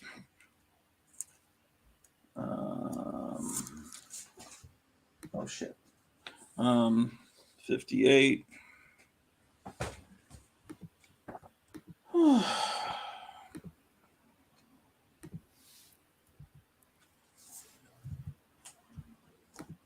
'59. I think this is around the time Star Wars came out, the 35-cent era. Yeah, that thing moved to Marvel Spotlight around 1979 or 78 or 79. Yeah, this 79. is 78. Yeah, this is number 60. And there's a giant size Captain Marvel. Yeah, that's a reprint. Yeah. Then The Life of Captain Marvel. Yeah, those reprint the Starling stories. Yeah.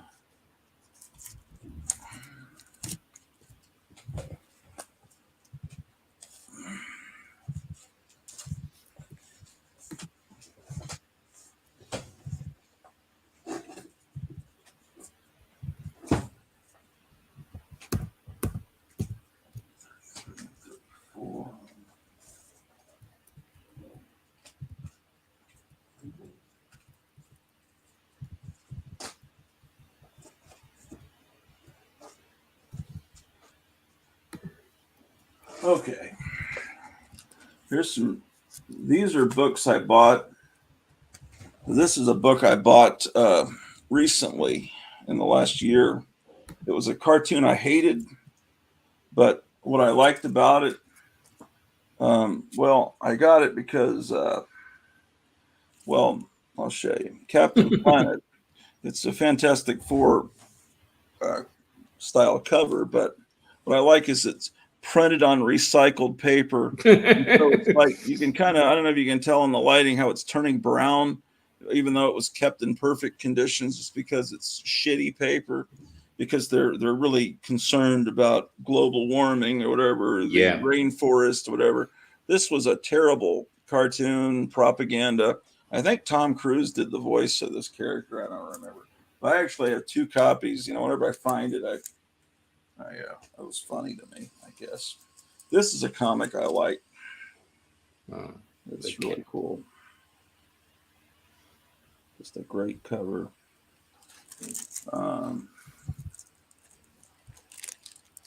These are actually comics I bought when they came out when I was in 2nd grade.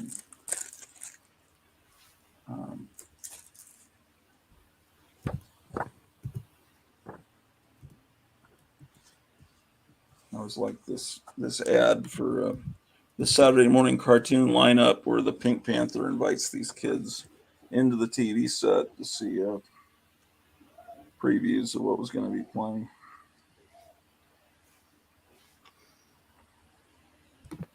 Yeah, it's nice stuff. But it didn't sell. Number 3.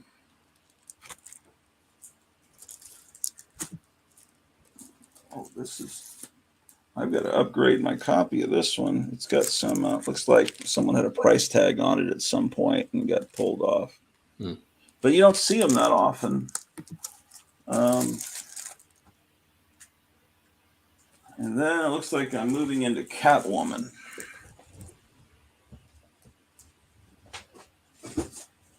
Which, this was the first of a mini-series.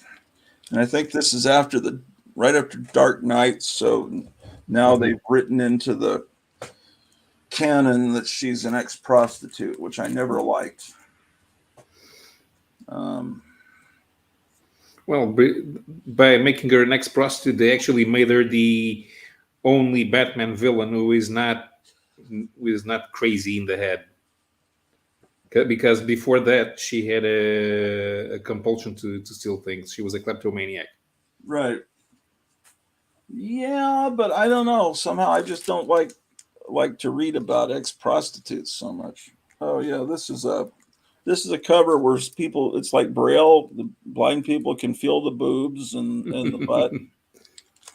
Yeah. Always good to have cheesecake covers for the blind in Braille. So I like this series. I don't think other people do because it's not collected. You can get them cheaply, but it was a 90s comic that I actually bought. Yeah, see, it's just total TNA. Number 3. I don't know that they played up the prostitute angle in here. I don't think so. There's some over here. Oh, so here's another 0. These are what I'm needing to put in. Because I had 2 long boxes of comics that need to be filed into these boxes, and that's what I'm really doing. So the next one I've got to file in is Elseworlds Annual. So that'll be after I get through these. And this is I've got to put in 42 and 50. Okay, so that's what I've got. All right. Here it is. I found it. That Catwoman story from the 80s. The Brazilians published in US size, which meant they call it the deluxe format. It was one of the first. Yeah, it was one of the first to be published in deluxe format. No, which one are you talking about? Is you talking about someone in the comments or? No, the Catwoman comic that you pulled out earlier. Oh.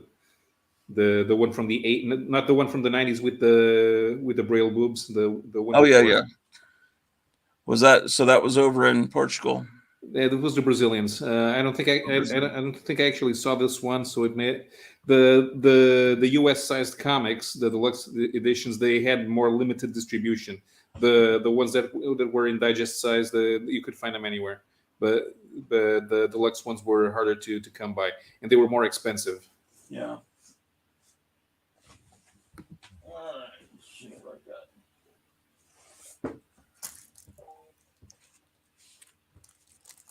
Okay, I think I just saw this one, so I must have another copy of 4. Yeah. Here's 5. I don't think I've got a complete run, but there's another 5, 6, 7. Yeah, see, I already see that I'm missing number 8, then number 9. See, this might as well be a Playboy cover. 10. And they made this design, they made action figures of this design. This was a good design for Catwoman because, with the Tim Burton movie, she was all black. And this one incorporates the original purple of her suit from, the Hmm. 40s into the design. And so I like that. 13, 14. Another 14. There is a famous photograph. You could probably find it on the internet like this from, I think, the 30s or the 40s. Have you ever seen that? No. Some woman committed suicide and she jumped and landed on a car. And this is a photograph, old, I think 1940s. Maybe I could find it. Anyway, but she looks beautiful. I mean, Hmm. she didn't get turned into hamburger meat. She landed on her back, and it's like it's one of those things where the photograph is, I think, somewhat famous. 16, another one. Um, 17. I bet I could do a search and find that pretty easily. 18. Usually, you don't expect to leave a good looking corpse when you jump off a building. But you know the story of Lupe Velez, the movie star, and how she did commit suicide. I think She, I've heard about it. Yeah. you did hear of it, because I've told it a million times. But anyway, she was married to Johnny Weissmuller, but she decided to kill herself, and she took a bunch of pills, but she laid her bedroom out perfectly with rose petals all over the bed, and then she took the pills and laid down and crossed her arms and wanted to be found beautiful. But in reality, she was found with her head underwater in the toilet because she went and started puking. And so, isn't that a wonderful story to have lunch with, or dinner in your case? Let's see. Um, okay, and I guess I'll throw these. Oh shit! I forgot to put the 42 and 50 in there. 42. There's 42. That's a very 90s looking thing. 50. Um,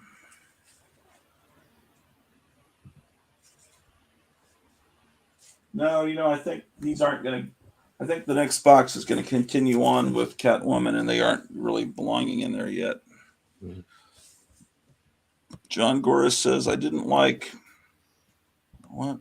I didn't like all the zippers and stitches on the Tim Burton Catwoman. Took away from the sleekness. Yeah, Yeah. yeah. He always messes that. In this Wednesday Adams TV series, he makes Thing.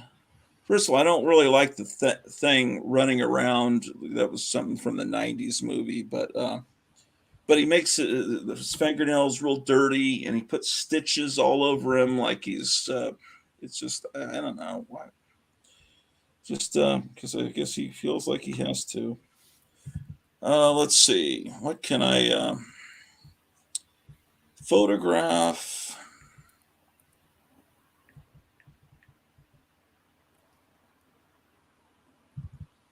Beautiful. What? No, what? What will woman suicide? Google's not going to like me looking up these words. Yeah. Um, on car vintage. Let's see what I get. A photograph taken 4 minutes after her death by photography student Robert Wiles subsequently gained iconic status, being referred to as the most beautiful suicide.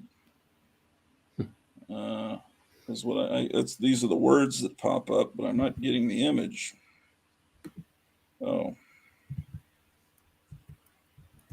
I'll blow it up. Okay.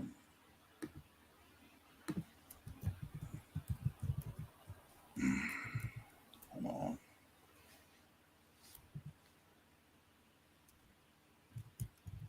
Oh, hold on. This isn't the way I remember the photo. Oh, is this it? Oh, here it is. Come on.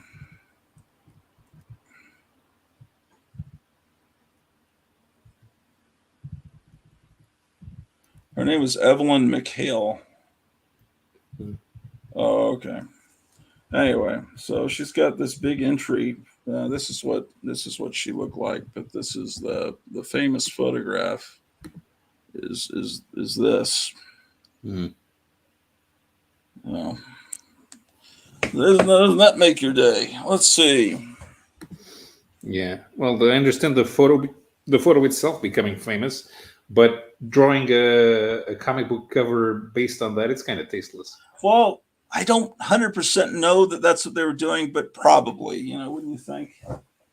Yeah, there's a lot of tasteless stuff, in these comic book covers. If you really think about it, I wouldn't ever do a crucifixion cover, just because I figure that's going to hurt people's feelings. I certainly wouldn't put Swamp Thing crucified, but oh well.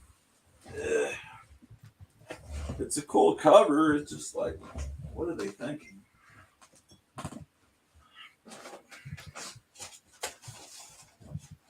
All right, well, we're almost to Conan the Barbarian.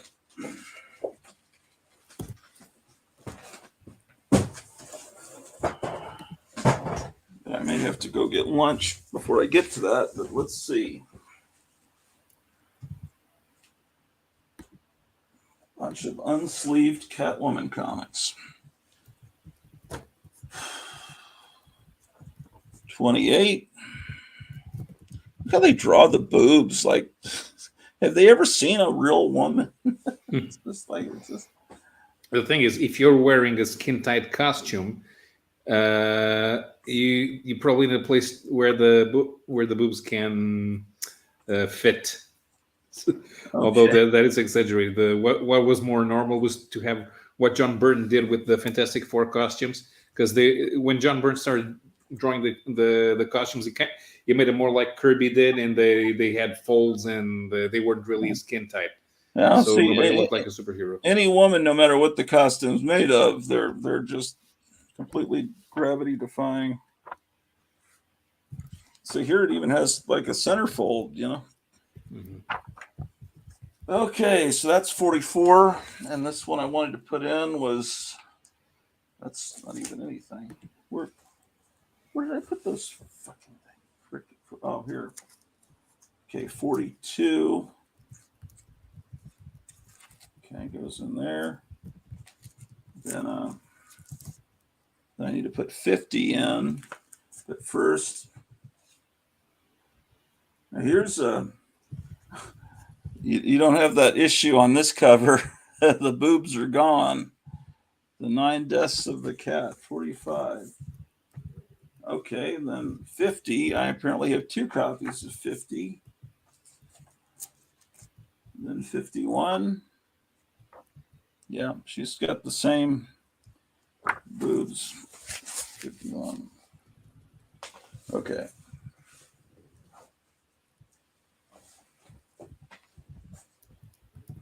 And then, what is this? This is.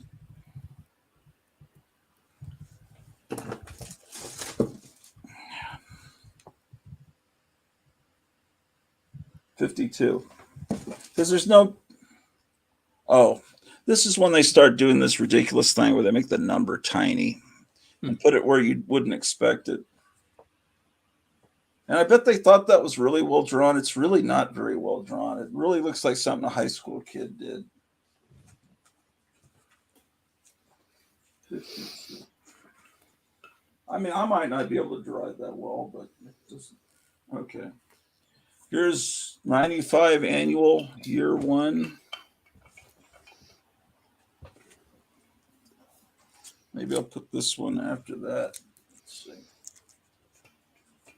Now this is cool. I forgot this even existed. This is that artist. Is this that artist that did the Nocturnals? What's his name? Dan Burton. But is that actually his art or someone that looks like it? Kind of looks like it, but yeah, is toning it down, but that is definitely him. Okay. All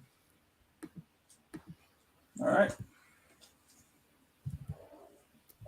Okay, this is when they started to do this kind of shit. Catwoman and Vampirella. Now it's, Red Sonja meets Mars Attacks. This is the more skanky Catwoman. Defiant. But then there was that really great series.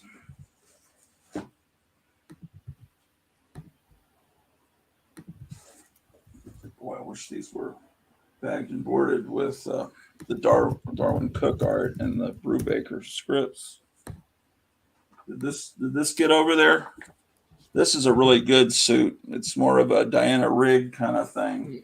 At that time, we did not have a DC publisher. In fact, nobody really buys superhero comics in Portuguese anymore. And we don't have periodicals, not since the guys publishing this Disney went out of business.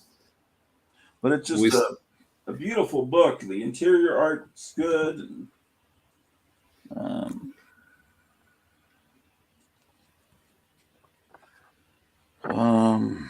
I'm not even sure Panini still have the rights for DC in Brazil. But the thing is, we can get limited distribution of Panini Brazil's Marvel comics, but not of their DC comics, because a Spanish company has the rights to DC in Portugal, and decide they want to publish zero comics here.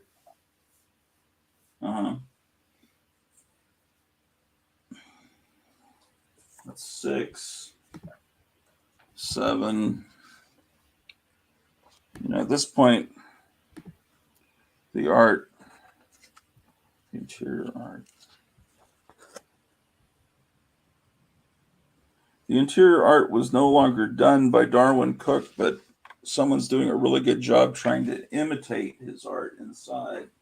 I guess to make the whole run look consistent so they could put it in a book and sell it. Yeah. That's my guess. Yeah, it's made to look like Darwin Cook's art. And then there are more recent things that have come out there's some Catwoman's book now that just every cover is meant just to sell you on the cover. And I did that a couple of times. I bought this on an impulse. This is a new comic made probably in the last year. And I just like that cover. And then this series, I don't know when this came out, when comics were $3.99. Yeah, 5 years ago. Probably. To me, that's super recent. Yeah, but it's like stuff that was 5 or 10 years ago. Nowadays, it all looks the same, and because you don't really know what the stories are about. You look at the cover, I don't know what's inside. Yeah, the covers just have character. That started, I don't know when, but when they don't really show the story, it's just some hero posing on top of a rooftop, and that's. Well, it kind of started in the 90s, but it was okay because they had big guns. Now the characters are all posing like it's some sort of art piece. And yeah. And while that's okay for Vertigo, it's not okay for superheroes. Yeah, this is another one of those recent comics where I just like the cover, and same with this. Yeah. Hi, Catwoman. I have no idea what you're doing. Why should I buy that comic? This is Catwoman 73. Yeah, it has nothing to do. It could be on the cover of any. Just look at this. I must have two copies of this. It could be on the cover of anything. This must be cover C. That's another thing I hate. There's multiple covers. I don't see why any kid today would get into comics because it's just way too confusing. Yep. And someone was talking on YouTube the other day. Well, they do get into comics. They read manga. Yeah, but if some kid wanted to get into comics after seeing the movies, when the movies were good, they said that when Iron Man came out at that time, if you'd picked up, I don't know if he's right, but he said at that time, I showed you these, I think. At that time, if you picked up the comic, it wouldn't have been Iron Man. It would have been Rerun Williams or whatever. That was not with the first one. With the third one, definitely. During the first one, it was about the time that we had Civil War. So that was when, that would be when Iron Man was director of Shield, which would make no sense too. And they were saying every time that a movie came out, if you bought the comic, it would actually be a girl version. Hawkeye when he was introduced. That's more recent, but that's not. That happened with the second Thor movie and with the third Iron Man movie. Yeah, it just doesn't make sense. I guess this was with the first Captain America movie, Captain America had already died, and Bucky was Captain America. Yeah, let's see. In the comic, you can do that, and then Captain America can be Captain America again, and I don't know if Falcon becomes Falcon again in the comics, but in a movie, the movie is just like Captain America's gone, and you're basically they've gotten rid of all their main characters in the movies and replaced them with, I guess they're going to do that with Ant-Man now. And the new, here's a cool cover when they brought Challengers of the Unknown back in the 70s. Mm-hmm. Yeah, looks too standard. This is these are Kirby characters. They should look like larger than life at all times. Yeah. Well, it's Neil Adams, so but yeah, you're right. I think that's Neil Adams. It's got to be. Yeah, I think so. Here's the next issue. They teamed up with Swamp Thing, and then they. I guess Howard Chaykin did it. I don't know what. Yeah, this was Howard Chaykin. Mm-hmm. Champions 1. Is this a key issue? I got two copies. How much of a key issue? I don't know. I don't care. Ever since they invented something called first the Essentials and then the Epic Collections, if the issue number 1 is more expensive than the entire Epic Collection, why should I buy anything other than the Epic Collection? All the stories are inside. All the covers are inside. Okay, so it doesn't have the ads and it doesn't have the Stan soapbox and whatever. Yeah. But everything that's actually important from that comic is in there. All the stories, all the covers, any pinup, a few extras like articles and advertisements and promo art. So yeah, if you want to have all of these comics, you can have an amazing wall full of Epic Collections, and you have all of the comics. And maybe with the ones that have been reprinted, well, maybe you can buy those. They're cheaper. They're $5 to $10. You can go after them. The Epic Collections are color. Yeah, Epic Collections are colored now. The Essentials were black and white. I didn't have a problem with it. I was reading black and white comics when I was a kid. The Marvels were colored, of course, but if anything was black and white, I didn't have any problem. This came out about a year ago. This reprints some of the first issues as a comic form. But Yeah, I see what you're saying. Um, Now, the if it's something from like really from my childhood, the ads and all that are important to me and all that, because that's all part of the experience. But if it's more recent, where the ads are look like that, bullshit, or they're ads for zit cream, the old ads are important to me. It's just whatever is, it's all part of the nostalgic experience of it. But yeah, I see your point. The hell,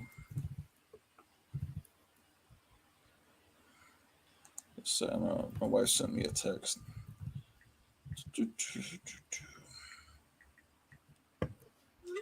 Let's see. Although there's something that well, if Marvel wasn't being run by idiots, there's something that I would like to try and see if it was possible to do a collection of of the pages with the stand soapboxes and month by month, because all the same editorial page would appear in every comic that month. Well, they could Uh, put out. That's an interesting idea to put out a book of all of his mhm, soapboxes in order. It's like a new Stanley undiscovered book. Um, yeah. what's interesting is that guy that's trying to write a book on the history of comic book shops. I think his name Bob Beerborn. Beerbohm, yeah. Okay, he's on Facebook. Mhm, He posted newsletter from the Comics Code Authority or something recent mhm. last couple days. Did you see that? Or it Yeah, listed the all the one. titles that were coming out from Yeah. that No, I didn't see guy's that one. messing. I saw one where he showed the composition of the board of directors, Yeah, and the board of directors were and the board of directors was DC's owner, Marvel's owner, and Archie's owner. So every time I hear oh, some, oh, the comics code ruined the comics industry itself wanted the comics code to ruin the comics. yeah. But the main guy was the owner of Archie, and Yeah. he when the Comics Code was written, it was written to crucify EC because of that Hmm. parody of Archie, where there were juvenile delinquents and basically Of course. just perverted juvenile delinquents. Yeah, he had a thing he wanted to bring down. That's why you cannot have zombies, vampires, werewolves. You cannot use horror or terror in your title. Everything was directed completely towards them. Exactly. Yeah. The thing that the rest they didn't care, because the Silverclight and Martin Goodman and the this and Leibowitz, they didn't care about comics. What they did was pushing paper. What was inside, what was printed on each page, it didn't matter what it was. The comics to them were something cheap. So if they could do something that made the artistic people restrain themselves and just continue to producing in an assembly line, it was better for them. They couldn't be able to say, "Oh, my comic is selling better because my stories are better." What stories? There's the same stories everywhere, so they wouldn't be able to negotiate better paying rates. They'd just be replaced. So this was a win for the publishers, I getting got this EC out at of the business. Yeah, I got this at a discount, but it was priced at $35 at Duncanville Books. So these Really. chilly books, but it's also in really nice shape. You don't often see, Hmm. and these are apparently going up in value, at least in high Uh, grade. well, I understand why. The everything else that was Marvel in the early '70s has been priced out of the market. So Yeah, that's the only thing left. It's the Millie the Models and in Chile, which is a spinoff. I got two And copies of that apparently. Yeah. so yeah, it's the only thing that you can collect. So I don't even know what this is. I must have bought it because I like the cover at in a dollar bin. Civil War II. I guess that's I when the don't remember Falcon that. was Captain America. I I know don't about know. Civil It's War too. Bendis, Marquez, and Ponsor. Right? It's just cool because it looks like an old Hmm. poster you'd see on a Yeah, telephone I pole. suppose. Here's DC's attempt to do a Conan comic, Claw the Unconquered, number 2. Hmm. And I thought I had a number 1, but then I have a number 5. I need to get the whole run because it's not hard to get a whole run. But see, this helps me realize that I'm deficient in that. But I swear I had a number 1, just like I think. Oh well, it's always possible I did. That's 5, 6. I just keep thinking there's a box of comics somewhere that I haven't rediscovered where some of the books are. Hmm. Number 7.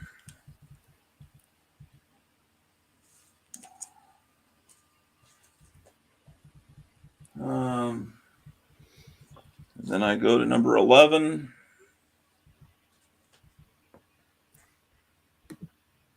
There were a couple of stories which appeared. They were either ready to go or already being produced when they had the DC implosion. Right. And those stories appeared in the canceled comics cavalcade. Right. And then a few years ago, when DC put out a collection with all of the Claw stories, and those stories from the canceled comics cavalcade appeared there in whichever state they were. I don't know exactly if they were still. I think they weren't colored yet. I think one of the stories may have already been done, but at least one was not colored yet. Yeah, John Gore is talking about the crucified Conan. Well, that's out of the Robert E. Howard stories, and that was that was but see, that was a common execution in ancient times, but today it really isn't. So when you see Swamp Thing on the cover, you immediately just think of Jesus. Yeah, the ancient book, I don't know, but this is interesting. It's like half Tarzan, half Conan. Yeah, And look at this dead guy. It just looks too real. You just kind of know some of those guys that were World War II vets. They'd seen dead guys, and when they drew the dead guys, it looks a little too real, man. It's disturbing. Yeah. With Swamp Thing, that the crucifixion is it's going for the symbolism, because, especially given the type of stories which appeared in Swamp Thing at the time. But if you're doing Conan, which is set in an unmentioned, unspecific ancient time before recorded history, it's completely in context to have people dead by crucifixion. In fact, if you have a bunch of people crucified, that shows you that the bad guy is a badass, and whenever Conan gets out of his predicament, he's going to behead the guy and feed the corpse to his demon pet. But there's one thing that, if there's a symbolism that when you do it with Conan, I think there's some belief now. Some people seem to have the idea that if you were crucified because you were still alive, that you could get out of there. You couldn't. It just makes sense to have Conan do it. But if you were crucified, you were going nowhere. You were going to die. Yeah. Okay, these go here.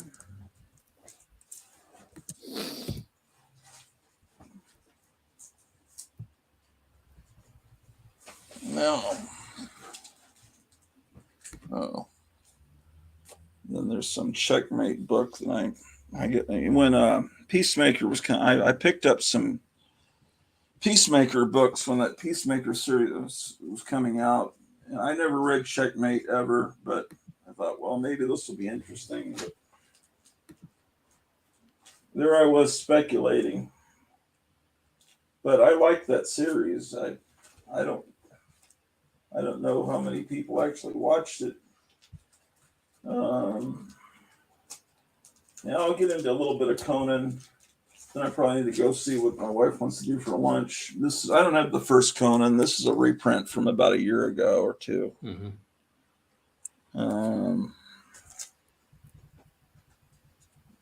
My collection's not that great. This is Conan number 4. One thing that the Brazilians did early on, they had Conan. I've shown a few of the covers in the fossils. They had Conan stories running alongside the superhero stories in the anthologies. Yeah. It didn't really matter. This one needs a board. I got some. I just have a few bags and boards left from. Yeah, kept. Will this fit?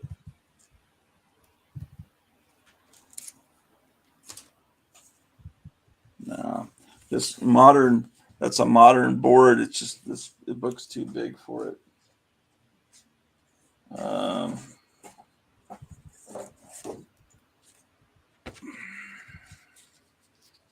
Yeah, Captain Strangelife was visiting not too far from here because he's thinking of moving to the state, and was checking out a community.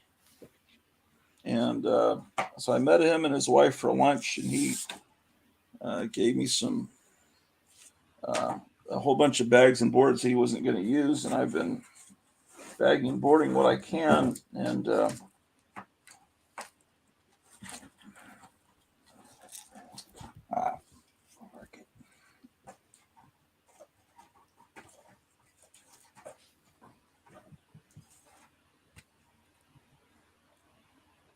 maybe that'll work. I've never read these stories with oh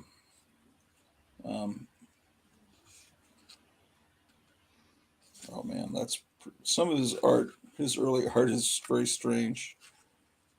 Your wife's in the chat. What's his name again? I've read his name again. Elric. Elric. Yeah, I've never read the actual books. That looks like a blacklight poster ready to go there. Yeah. Your wife's in the chat, and she's worried about you eating. Oh, she's in the chat. Oh, she is. Oh shit. Well, okay. If you're listening, I had 4 Pop-Tarts, but yeah, that's not lunch, man. Lunch. Yeah, I didn't see that. I'm not really good. Graphic Man's the one that's really good about watching the chat. Okay, so they try to trick people into believing that that's Elric's first appearance in comics. That's not true. That's only Elric's first appearance in U.S. comics. Elric's first appearance in comics was in France, and I have the first time the story was reprinted in English. It's here. It's here in this volume from Titan UK. Okay. And that was done in the 60s or something? Yeah, in 1968 or 70. It came out. It was first some sort of art exhibit with projections in the light show. It was done by the guy who was the main artist on Heavy Metal magazine. Okay, let's show some. This is some art.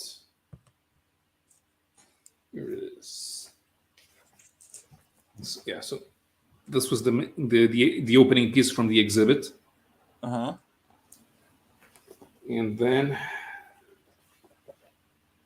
see some interior art. Oh wow! So this was not conceived as a comic book, but a couple of years later, the artist was convinced to put these to paper and get them printed.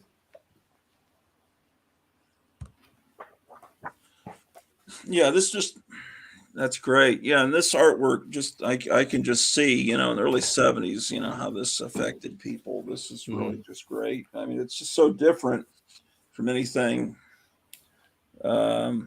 There's still little bits of amateurishness to it, but that's the way a lot of these, Jim Starlin, but that's what was great about it. It's just that it's so different. It's not just another person imitating Kirby. A lot of those guys were in their early 20s. Even Jerry Conway was 19 when he became editor. All the other guys were 20, 21, 22, 23, 24. No, nobody was a veteran. Yeah, and it's just like I just call them the hippies that took over after the old World War II vets, in the 70s. And I'll probably what I'll probably do in the next episode, I'll start over at the beginning of the Conans and make it kind of a Conan episode. because I think that would be good. And then I'll do it not in a live StreamYard, but one where I'm recording it, and then the pictures, the images. I don't know. StreamYard gives good close-ups, but it's not. It's a little fuzzy, but that just may be my camera or my Wi-Fi. Yeah, I probably do. Oh shit! I didn't put all these Brave and the Bolds back. But what I really need to do is move some books out of the back of this box to fit. Yeah. That's what I hate. You have to take these books out and then put them into the next box, and you have to move some out of that box and move on onto the next one. So the smart people, what they do is they get pieces of styrofoam and they put them in boxes at the back so they can later have room to add without having to. Or if you get to a certain point, you can add a new box in the middle, and then you can move box comics from the next box to it and move box, and then kind of have meet in the middle. That's one way of doing it. Okay, so I pulled those out. I need to put this Champions reprint in. So what time is it now? About 7, 8 o'clock at night there? Yeah, it's almost 7:15. Have you eaten So, dinner? No, in Southern Europe, we usually eat dinner at between 8 and 9.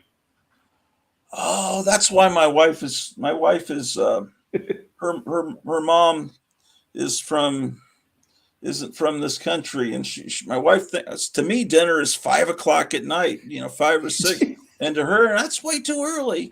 Yeah. No, the thing is, I'm used to eating at 8, but when I go to Spain, I try to get if I try to get an early dinner at 7:30, it's just no way. The restaurants are closed. They tell me it come by around 9 o'clock. So in Honduras, would dinner be later? Yeah, if they're using since they use Spanish culture, yeah, and they would, because it's hot. You can be up at night and do things, and so yeah, eating later is not a problem. Okay, but 5, 6, that's really not dinner time, especially because it's normal here to finish having lunch. It's not out of the ordinary for us to have 1.5 hour, 2 hour lunch breaks at our jobs, so we can take our time eating. We don't leave the it's even normal for us to go to a restaurant because it's not that expensive to have lunch at a restaurant during the work week. So we leave at 2:30. We're not going to have dinner at 5, especially because we only leave work at 6. Well, see, the way I remember it growing up, the network shows started at 7 o'clock, and they had prime time from 7 to 10 when all the new network shows would be on, not the old reruns. And so it seems like we were usually eating about 6 or 6:30 because we were done and able to sit down and watch whatever, TV shows came on. So it seems like, I don't know if our culture is built around the television or not. Yeah. More than likely, probably. The thing, one thing, when Fox put out a bunch of channels on cable here, they wanted to show the good shows at 8 o'clock because that's because it's old Cleo. And 8 o'clock here is not prime time. We have dinner at 8 o'clock. The news on the main on the terrestrial channels are on at 8. Yeah. And on those channels the soap operas start after 9. So there's no point in showing the TV series before 10. And it took them over a year to understand that. Well, the central part of the United States, on Central Time, the networks start at 7. But on the East Coast, New York and Florida, those shows start at 8. So it's always like 8 o'clock Eastern Time, 7 o'clock Central. So they get an extra hour, before the shows start, which is the only important thing in life when I was a kid, just the TV, fucking TV. But But yeah, soap operas in the American culture are more something that are on at 12, 1 o'clock, 2 in the afternoon, because traditionally housewives were home because the man Hmm. went out and worked and the woman stayed at home and they would watch these soap operas. And Dark Shadows was one of those soap operas, but it was on a little bit later, around 3 or 3:30, where kids could get out of school and run home to see it, or most of it. So a lot of girls would run home from high school to watch Barnabas Collins back then. But yeah, soap operas. Um, there's shows like Dallas and Dynasty, which are Hmm. kind of continuing stories, but I think each episode is more of an individual story. But the continuing soap opera, out of Mexican culture that they show on the Spanish language channels here, they call them telenovelas, Hmm. and those are prime. Those are in prime time. Yeah. Hmm. We started having soap opera with what was the Brazilian ones. It was in the late 70s, and those, yeah, those were after the news, so 9 o'clock, and that kind of became defined. 8 o'clock was what if you got off from work at 6 or 7, and back in the 70s it was still 7, not 6, that you left work. You would not get home before 8, so you're gonna have dinner, Yeah. and you're gonna watch the news because you don't need to watch them; you can just listen, and then you're done with dinner and you start watching the soap. That was easy. The housewife would not be able to watch the soap opera because it was not possible to have a TV in the kitchen. Mm. The TVs were expensive, so you could have one TV and it was in the living room. Yeah. And if you were cleaning the house, yeah, you could have to go from room to room. And another thing was that TV was not on during the day. Mm. Even when I was a kid in the 80s, the we had two channels, and they were both state channels. The first channel one ended at it was on in the morning, ended at 1:30, and only came back at 6 o'clock for the kids coming from school. Mm. The second channel started at 8, and it was only around 87, 88 that they stopped. They started having TV all day, even during the winter. In the summer, there was TV all day because the kids were home. Yeah. Well, yeah. That's something how much TV changes everything. But now with streaming, nothing matters. You can Yeah. watch anything at any time. Well, I guess I'll run and see what Cleo's up to. It's nice talking to you, Paulo. No Are you going problem. to be there Wednesday if you feel Yeah, well this enough? Wednesday I should be back to normal. All right, cool. Well, I'm going to head on out. I'll see you guys later. See you, Paulo. Okay, see ya. Take care.